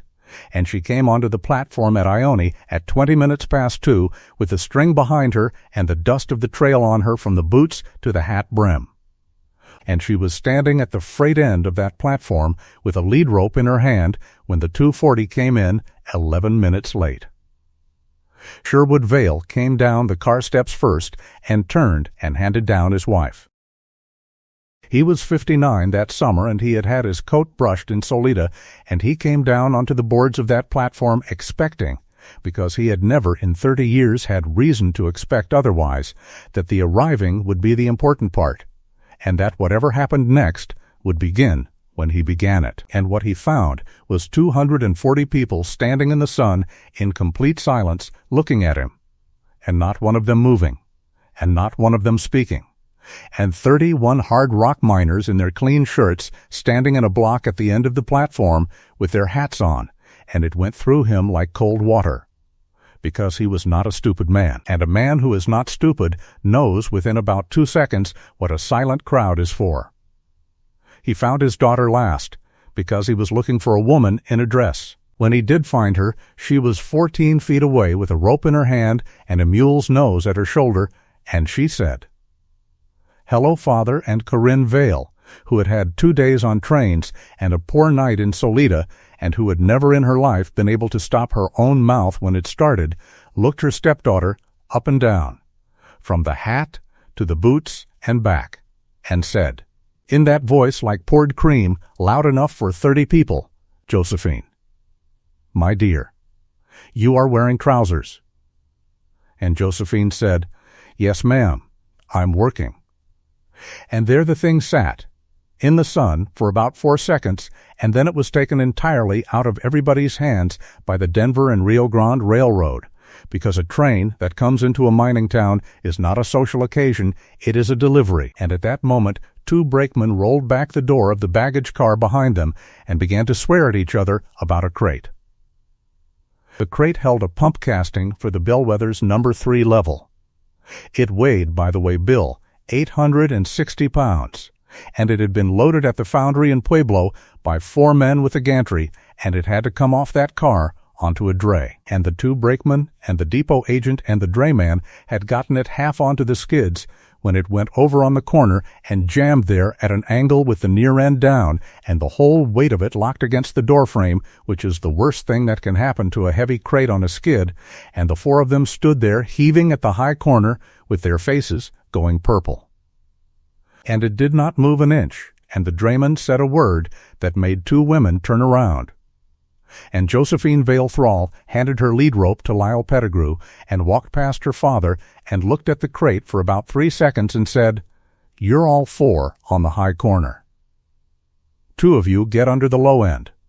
Not lifting, just holding what I give you." And then she stepped up onto the skid and set her boots and got both hands under the low corner of 860 pounds of Pueblo iron and straightened her legs. And the crate came up off the door frame with a groan of wood, and she held it there 1, 2, 3 seconds, while 2 brakemen got their shoulders under the low end, and then she walked it. Walked it 4 feet across the gap and down onto the skids, and set it, and it did not drop, it was set. And then she stepped back off the dray and slapped her palms on her thighs twice to take the rust off them, and the crowd on that platform made a sound. It was not a cheer. Cheering would have been better for Sherwood Vale. It was the sound 240 people make when they have all exhaled at once, and it is a sound of ownership, and it went up in front of a man who had spent 22 years in the freighting business and who had just watched his daughter do, in canvas trousers and boots, in 11 seconds, the thing his own trade exists to do, better than 4 men who did it for wages. And he understood, standing in the sun on the boards of that platform, in the space of about 1 breath, 3 separate things, that his daughter was the most respected person in that town, that the entire town knew what he had done, and that there was nothing whatsoever in the pocketbook inside his coat that this place valued. He tried anyway. That must be recorded, because he was not a coward. He said, "Josephine, is there somewhere we may speak privately?" And she said, "No, sir." And he said, "I beg your pardon." And she said, in a perfectly level voice, without heat, which is the detail everybody who wrote it down remembered, "You did your business with me in front of 11 men and 2 women on the Wasey Street dock. Father, this is my town, and these are my people, and I will do my business with you in front of them. What have you come to say?" And Sherwood Vale, who had prepared it on the train, and who now had to say it standing in the sun in front of 240 people who were not going to help him, said it. He said that there had been a wedding and she had been missed at it. He said that the family desired her to come down to Denver for a supper in the autumn, that there were people who wished to be introduced to her, that arrangements would be made. He said that he was prepared to offer Mr. Thrall the district agency for the Vail Company in the San Juan country, which was worth, he said, and here he made his last and worst mistake, upward of $2,000 a year to the right man. And he said that there would be a settlement upon her, in trust, of $4,000. And then he stopped, and it was very quiet, and somewhere down the track the engine sighed. Josephine let it sit. Then she said, "Mr. Purvis, will you fetch me the tin box off the office desk?" And Purvis the freighter went and got it, at a run, a man of 48 running down a boardwalk in the sun. And she took the tin box and opened it on the top of a barrel and counted out, in bills and in $20 gold pieces, in the sight of everybody, $940. It took her a while. Nobody said anything at all while it was being done. And when it was counted, she squared it up and held it out to him, and he did not take it, and so she took his right hand by the wrist, gently, and turned it over so the palm was up and open, exactly the way he had held it out on the dock in October, and she put the money into it and closed his fingers over it and said, 460 of that was the note on the wagons, which is a debt, and debts get paid, and my husband paid it off in April, and I've the receipt. The other 480 you took home with you in your hand because he would not have it. So this is all of it, and it is paid, and it is paid by me out of freight I hauled, and now there is nobody in the state of Colorado who can say I was bought, including you and including me. And then she said, "Mr. Holleran, you're a notary. Will you write me a receipt on the depot pad and let him sign it, and will you and Mr. Marchbanks witness it?" And that is how there came to be, in a county courthouse in Colorado, in a folder of miscellaneous instruments, a piece of ruled depot paper dated the 19th of July, 1888, which reads, in a miner's careful hand, "Received of Josephine the Fifth Thrall, the sum of $940, being the full sum paid out by me in the matter of her marriage, in full settlement. And I claim nothing further of her person or her name. Signed, S. Vail, witnessed, W. Marchbanks, witnessed, D. Halloran." He signed it. 240 people were watching him, and there was no earthly way not to sign it, and his hand shook so that the M in his own surname is a scribble, and you may go and look at it. And when it was signed and blotted and folded, Josephine put it in her shirt pocket and buttoned the pocket. And then she said the last thing, and she said it quietly, and only the 20 or 30 people nearest heard it, and every one of them repeated it. So it survives in 4 versions that agree on the substance and differ on the wording. And the version Ferber wrote down that night is this: "I'd have come to Adelaide's wedding, Father. I'd have come in the back and sat where you put me and been glad of the day. You never had to buy me out of the room. You only had to ask me into it." That was the 22nd minute after the train came in. The Vails did not go up to the house. There was no supper and no photograph and no paragraph in the news. They stood on the platform for another 20 minutes because the return train did not leave until 5:10, and there was nowhere in that town for them to go where the town would not be, and in the end, the depot agent, out of what he later described as plain pity, opened the freight office and let them sit in it, and at 5:10 they got on the northbound and went home to Denver. With $940. There was no celebration in Ione that night, and the absence of one is the most eloquent thing that town ever did. Nobody bought her a drink. Nobody got up on the mercantile porch. What happened was that the crowd broke up quietly the way a congregation breaks up, and men touched their hat brims to her as they went by and did not stop to talk. Because a person who has just done that does not want an audience for the next hour, and a mining town in 1888 knew that in its bones in a way that is nearly gone out of the world now. She walked the 7 mules up to the yard and stripped them and grained them and doctored a gall on the gray and swept the aisle of the shed, which took an hour and a half. And then she went into the house and sat down on the bed with her hat still on. Her husband, who had watched the whole business from the mercantile steps because he had judged correctly that his standing beside her would have turned it into a matter between two men, came in on his crutch and sat down in the chair, and neither of them said anything for a long time. And then Josephine Vale Thrall put her face in her hands and cried for about 20 minutes. Hard, the way you cry when a thing is finished and not before, and Eben Thrall did not say one word, and did not touch her, and did not leave the room, and at the end of it she wiped her face with the heel of her hand and said, "I'm hungry." And he said, "There's the beef, and there's the cold potatoes." And she said, "Both." And that was the end of the 19th of July. She never went to Denver again as long as her father lived, not out of spite. The spite went out of her that afternoon and never came back, which is a thing several people remarked on, and one or two found unnatural. She simply had a freight contract and 40 mules and, from the following March, a son.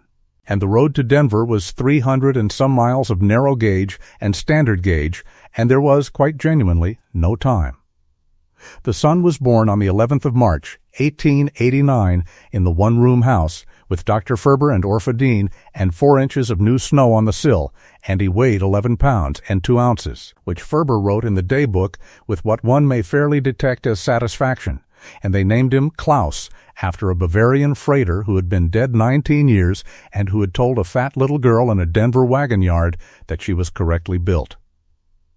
Adelaide wrote in September of 1888. It was 4 pages, and it was the letter of a 20-year-old who has had a summer to be told by 400 people what her family did, and it was not a good letter, being full of explanations of things that did not want explaining, but it had one paragraph in it that was true. And the true paragraph was that she, Adelaide, had looked up from her plate at that breakfast in October and looked back down again, and that she had thought about the looking down every day since, and that she did not ask to be forgiven for it because she did not think it was the sort of thing you could ask about. Josephine answered it in 11 lines. The 11 lines said that she had raised Adelaide from a week old and did not intend to stop being her sister over a plate of eggs, that the door of a log house at 9,100 feet was open to her at any hour of any year for the rest of her life, and that she would not be coming to Denver. Adelaide came to Ione in June of 1890 alone on the 240 in a traveling dress entirely wrong for the altitude, and stayed 9 days, and came again in 92 with her own daughter, and in 94. And every year but 2 after that until 1912, and the 2 sisters wrote to each other on the first Sunday of every month for 41 years, and the letters, 400 and some of them on Josephine's side, are the reason we know most of the small things in this story, because Adelaide Vale Farnham kept every one, and her granddaughter gave the bundle to a library. Corinne Vale left Denver in 1890 and went to San Francisco with a good deal of Sherwood Vale's money and did not come back, and there is nothing further to say about her, and that is the harshest thing that happens to anybody in this account. And Sherwood Vale got old. He got old the way that kind of man does, all at once, at about 64. And the company went along without him on the momentum of the 206 wagons, and Halstead Row ran it, and the stone house on 14th Street had 11 rooms and 1 person in it. He wrote to her twice, in 1892, and both letters were about business, and she answered both, briefly, about business. He wrote in 94 about a rate on the Ory line, and she answered that too.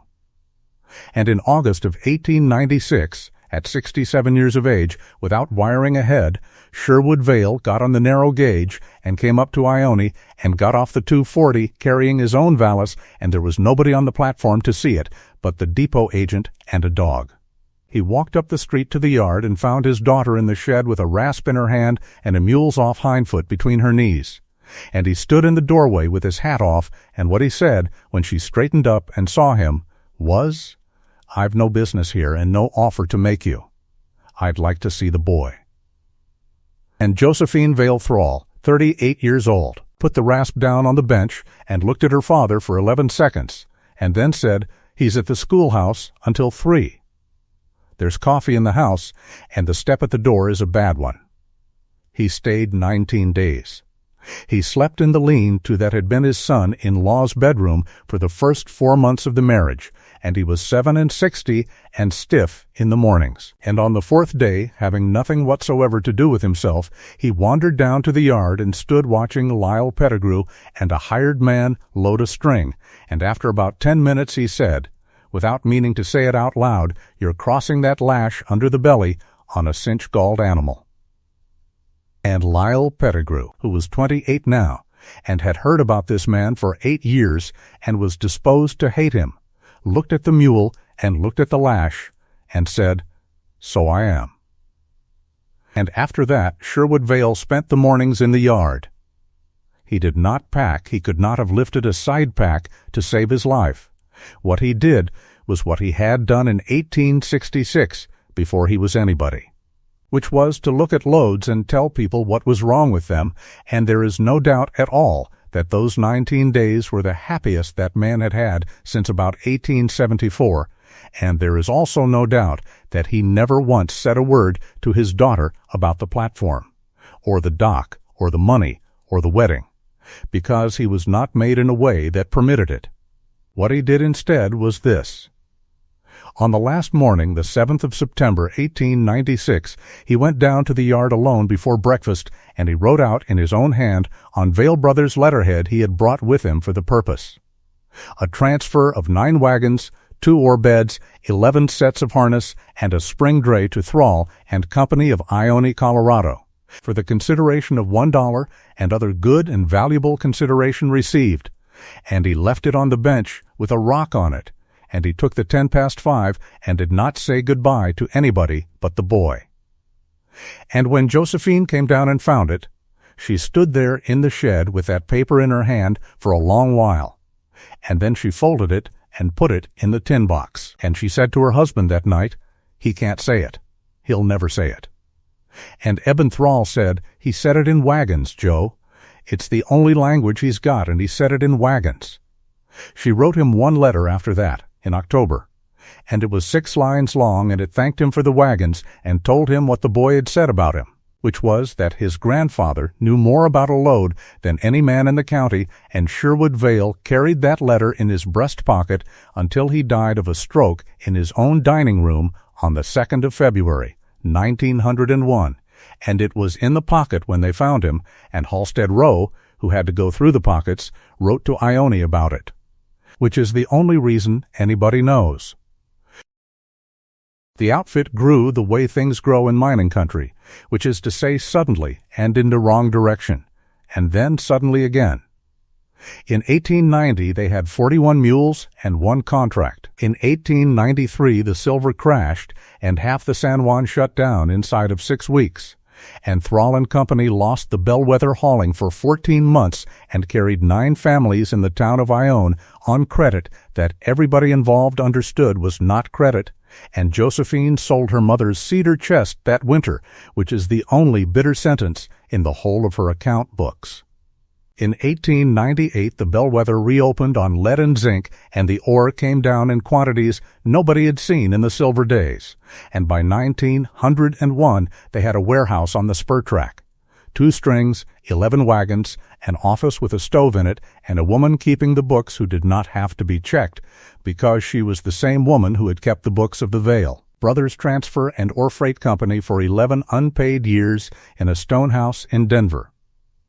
But before any of that, there was the winter of '99, and if you go into any of those towns today and ask an old family what their people remember, you will not get the avalanche, and you will not get the platform.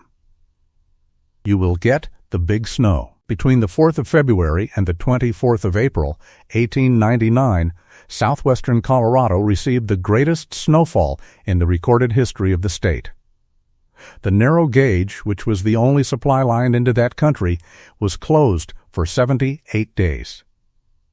Not delayed. Closed, there were cuts on the high line where the drifts stood 30 and 40 feet over the rails, and where the plows, when they finally came, were digging through snow that had been compacted by 2 months of its own weight into something with the properties of soft stone. Silverton went 9 weeks without a train. Ione, which was 11 miles up a branch that nobody in Denver was going to clear until the main line was open, went 11 weeks. By the 1st of March, the mercantile at Ione had no flour, no coffee, no lard, no coal oil, and no matches, and it had 411 people. And it had 90-odd men in a camp 2,000 feet above it who could not come down and could not stay up.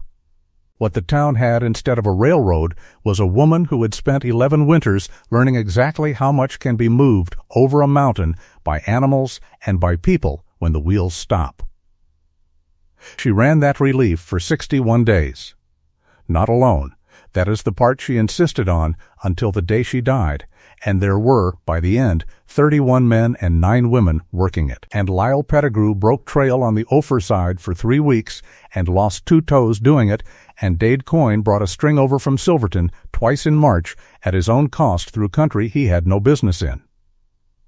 But it was her plan, and it was her arithmetic, and the arithmetic is what saved those towns, because the problem of the big snow was not courage. Everybody in that country had courage, and several of them died of it.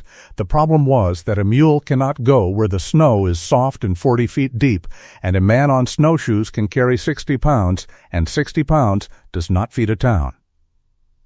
What she did was work out, on the back of a waybill, in the office, in the first week of February, that the whole question was not weight per trip, but weight per day per person over the season, and that the answer was not to send strong men up with big loads, which is what everybody's instinct says, but to send everybody available with the load each person could carry 4 times, and to build and maintain at enormous cost in labor a single hard-packed trail from the railhead at the bottom of the branch to Ione and from Ione to the camp, and to keep that trail packed every single day whether or not anything was moving on it, because a packed trail is a road, and a road is worth more than any load anybody can carry on it.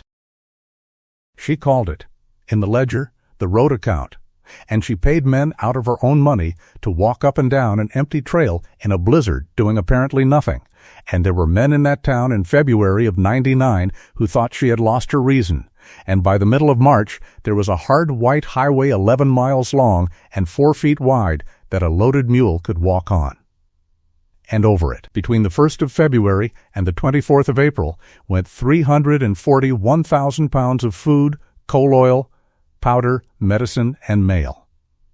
And on the days when the storm was too heavy for the animals, which were 34 days out of 81, the road was kept open, and the flour still went up, on the backs of people and the person who carried the most of it. By the tally in the road account book in her own hand was J.V. Thrall, 41 years old, 304 pounds, 11,260 pounds of freight carried on her own back in 61 days over a trail she had built the theory of.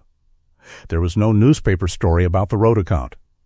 Dunleavy was dead by then, and the papers that covered the big snow covered the plows and the railroad and a rotary engine buried at Sultan Mountain, because that is what papers cover. What there is instead is better. In the spring of 1900, the town of Ione incorporated, and the first act of its first board of trustees, on the 9th of April, was to name the street that runs from the spur track up to the yard, and they did not name it for a mining man, and they did not name it for a governor. There is a street in a nearly empty town in southwestern Colorado today, with 11 houses on it and a good deal of aspen coming up through the vacant lots, and the sign at the bottom of it says Thrall Street, and the county road book gives the reason for the name in 9 words for the packer who kept the road open, 99. Eben Thrall lived to 1918. His leg gave him 31 years of trouble, and he never complained of it in any hearing that anybody ever recorded, and he ran the yard and the harness and the buying of animals, and he taught his son and about 40 other people's sons how to throw a diamond hitch, and he sat on the school board for 11 years, and in the last decade of his life, when the story had gone all over that part of the state and strangers came into the office to look at his wife, he had a settled way of dealing with them. He would let them look, and then, if they said the wrong sort of thing, and about 1 in 4 of them did, some remark about the size of her, said in that jolly way people use when they believe they are being warm, he would put his hands flat on the desk and say, in a voice with nothing in it at all, "Mister, my wife carried me 3 miles down Cinnabar Pass in a blizzard with a broke thigh bone. Whatever it is you're admiring me for having married, it's the same thing. There ain't 2 of her. She never got smaller." That should be said plainly, because there is a version of this story that people badly want in which the woman is transformed, in which the mountain and the work and the love of a good man melt her down into somebody the parlors of Denver would have received. And it did not happen, and she would have been insulted by the suggestion. She weighed 291 pounds at her wedding in 1887 and 304 pounds during the big snow and something over 320 in her 60s, and she was 6 feet tall, and she had shoulders like a doorframe and forearms a blacksmith would have owned. And every single thing in this story that she did with that body, and not one thing in this story was done in spite of it. The stable base that let her stand up under 247 pounds on a tump line was that body. The mast that packed 9 inches of new snow into a floor for another packer's mules to walk on was that body. The 2 legs and the back that took the end of a spruce ridge beam off 3 people for 4 minutes and 50 seconds and then set it down slowly were that body. The reserve that let her walk in front of a string at 3:30 in the morning for 94 consecutive days in a winter at 9,000 feet was that body. Her father sold her because of it. Her stepmother could not look at her because of it. A whole town stood on a platform and laughed at her because of it, and 11 years later that town named its main street after her, and the thing they were naming the street after and the thing they had laughed at on the 8th of October were the same thing, exactly the same thing, not 1 ounce of difference between them. And if there is a lesson anywhere in this account, it is that one, and there is no other. The last 30 years of that life are quieter and are worth about 4 minutes of anybody's attention, because the quiet part is the reward, and the reward is the thing this whole story is actually for. Klaus Thrall grew up in a freight yard exactly as his mother had, and was loading a mule at 11 and driving a 6-horse team at 15, and went down to the School of Mines at Golden in 1906, and came back in 1910 with an engineer's certificate and a wife from Pueblo named Delia, and it was Klaus who bought the first motor truck in 1916, a chain-drive Packard that could not get up the Cinnabar Road in any month with an R in it, and had to be dragged out of the Ione mud 11 times its first summer. And his mother watched all of this with the particular expression of a woman who has hauled by mule for 29 years and can see perfectly well which way the century is going and does not intend to argue with it. By 1926, Thrall and Company ran 11 trucks and no mules at all, and there is a photograph from that year of a line of trucks in front of the warehouse on the spur track and a heavy old woman in a black dress standing at the end of the line with her hand on the fender of the first one.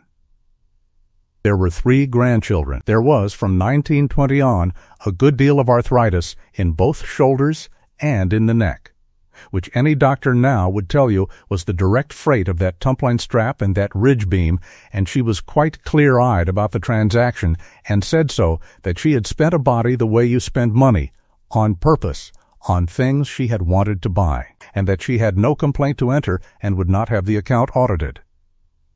The one-room house came down in 1894, and a proper frame house went up on the same spot, with a parlor and 4 bedrooms and a wide door, and in the hall, in a black frame, the bellwether contract of the 21st of November, 1887, with its rate of $9.40 the ton. That house burned on a January night in 1931, chimney fire, nobody hurt, and the contract burned with it, and Josephine, who was 72 years old and stood in her nightdress in the snow in the street and watched 30 years of her life go up, was asked by her daughter-in-law whether there was anything in there she was grieved for, and she said, "The Bavarian's picture." If there'd been one, and there never was one, so no. The daybook survived, because the daybook was never in that house. Ansel Ferber died in 1909 and left his surgery books to the county, and they went into a courthouse basement and then, in 1954, into a historical collection, and they are there now. 4 calf-bound volumes. And the entry for the 8th of October, 1887, is in Volume 2, and anybody who cares to may go and look at the small, precise Alsatian hand, and the ink that has gone brown, and the line at the bottom of the entry that says, "I record this because it will be doubted." And it was doubted. And it is doubted still, and that is precisely why he wrote it. And that dry, careful little man reached forward 140 years to win an argument he knew he would not be alive for. And he won it. Eben Thrall died on the 4th of November, 1918, of the influenza in the frame house at 71, 4 days after his granddaughter recovered from the same illness in the same house. And Josephine sat up with him the last 2 nights, and nobody knows what was said, and nobody ever asked. She wore black afterward, but she had worn dark colors for 30 years anyway, and the only change anybody could see in her was that she began, at 60, to go up to the burying ground on the 8th of October each year rather than any other day, which the town noticed and understood and never once mentioned to her. She ran the office until 1929. She was 71 when she quit it, and she quit it because her eyes went, not her head. And then for 5 years she sat in the new house that Klaus built after the fire, in a chair by a window that looked up at the mountain, and she had visitors, and this is the last thing worth telling. Because by the 1920s the story had become, in that part of Colorado, a piece of the furniture of the place, and people came. School classes came. A woman came from a magazine in Chicago in 1927 and wrote 11 paragraphs of complete nonsense in which Josephine had wrestled a bear, which the family enjoyed for years. Old miners came, the ones who were left, men in their 70s who had been in the East Bunkhouse in March of 1888, and those visits were different, and the family learned to leave the room for them. And young women came. That is the part the family did not expect and never entirely got used to, and it started in about 1920 and it did not stop, and it was always the same, some girl of 19 or 22, Big, the biggest girl in her town, who had heard the story and had ridden the narrow gauge up on her own money to knock at the door of a house in a played-out mining camp and look at an old woman in a chair. Delia Thrall said in her own old age that there had been more than 40 of them over the years, and what her mother-in-law said to them over and over in one form or another for 14 years is preserved in the letters and in one newspaper interview from 1931 and in the memory of at least 2 of those visitors who lived long enough to be recorded on tape in the 1960s, and it was never advice about being brave, and it was never anything about beauty. What she said was, "They will tell you that you are too much." Nobody is too much. There is only work that is the wrong size for you and work that is the right size for you, and the whole of the trick is to keep walking until you are standing in front of the work that is the right size. And it will be a great deal heavier than what they are all carrying, and that is the point. That is the entire point. And when you get there, you will understand that everything they said about you was a description of the tool, and not one of them knew what it was for. Josephine Vale Thrall died on the 22nd of March, 1934, at 76 years of age, in the chair by the window, in the afternoon, on the 46th anniversary of the day the east face came off the mountain, which the family did not notice until the second day, and which the town noticed within an hour. They buried her in the Ione burying ground beside her husband. The stone is granite and it is plain, and the county records show that it was paid for by public subscription. 191 subscribers, which was more people than were still living in the town. So a good number of them must have come from elsewhere or sent it in. And the stone has her name and the 2 dates, and, underneath, 4 words that the subscription committee argued about for a month.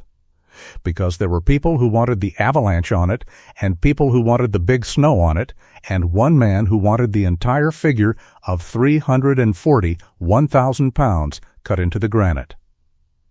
What is on the stone is, she carried him down. That is all. And it is enough. And everybody in that county knew what it meant for 2 generations, and when the last of those people died, the knowing went with them, and now the stone requires this whole story to explain it. Which is why the story is worth telling, and why it should be told correctly and with the numbers in it. So here are the numbers one last time, because she was a bookkeeper's daughter and a bookkeeper herself, and would want them at the end and not the beginning.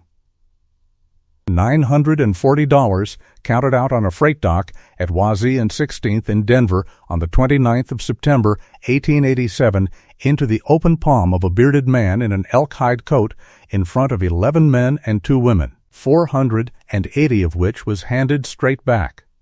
247 pounds, weighed on a platform scale in a plank surgery at 11 minutes past 10 on the night of the 8th of October. 3 miles and 1,140 vertical feet, and 5 hours and 20 minutes, and 400-odd rests taken standing against boulders because a load set down is a load that must be lifted twice. 4 minutes and 50 seconds under the end of a spruce ridge beam on the 22nd of March, 1888, and 3 people out from under it alive, and a beam lowered, not dropped. 9,130 pounds against Dade coins 7,460. 11,260 pounds on her own back in the 61 days of the big snow, over 11 miles of road she had the idea for. And $940 again, in bills and gold, counted onto a barrelhead on a depot platform in front of 240 people on the 19th of July, 1888, and put into the same open palm, and closed and receipted and witnessed by a notary and a mine superintendent, and filed in a courthouse where you may go and read it. That is the whole account, and it balances. Her father held out his hand and put money in it, and a woman was handed over like a consignment. And she was handed over in public because he wanted it undeniable. And it was undeniable, and it stayed undeniable, and 11 months later she stood on another set of boards in canvas trousers with the dust of a mountain on her, and put every cent of it back into that same hand, and had a receipt written out for it, and the difference between those 2 mornings is not that she became a different woman. She was the identical woman. She was the same height, and the same weight, and the same shape, and she had the same hands, and the same shoulders, and the same appetite, and the same laugh, and the only thing that changed between October and July was that a mountain had asked her a question that a drawing room in Denver had never thought to ask, and the answer had been standing in the room the entire time, taking up too much space, waiting 11 years for somebody to need it. There is a footpath above the town of Ione that is the old pack trail. You can walk it. It is 4 miles to the basin, and it is 2,000 feet, and the last mile is a stair, and the traverse below the saddle is still there, the slabby gray shoulder with the 200-foot drop below it, and the frozen scree above. And it is a very ordinary-looking piece of mountainside, and there is nothing to mark it. Stand on it in October, when the aspen below you have gone gold in whole townships, and the first snow is lying in the couloirs like plaster and cracks, and look down the way she came, at 3 miles of switchback dropping away into black timber. And then look at your own 2 legs and put a number on what you weigh, and add to it the weight of a grown man in a coat and boots. And understand that at 3:15 in the afternoon on the 8th day of October, 1887, a woman that a whole city had agreed was useless stood up under it, and did not put it down, and counted to 40, 400 times in the dark, in a blizzard, all the way home.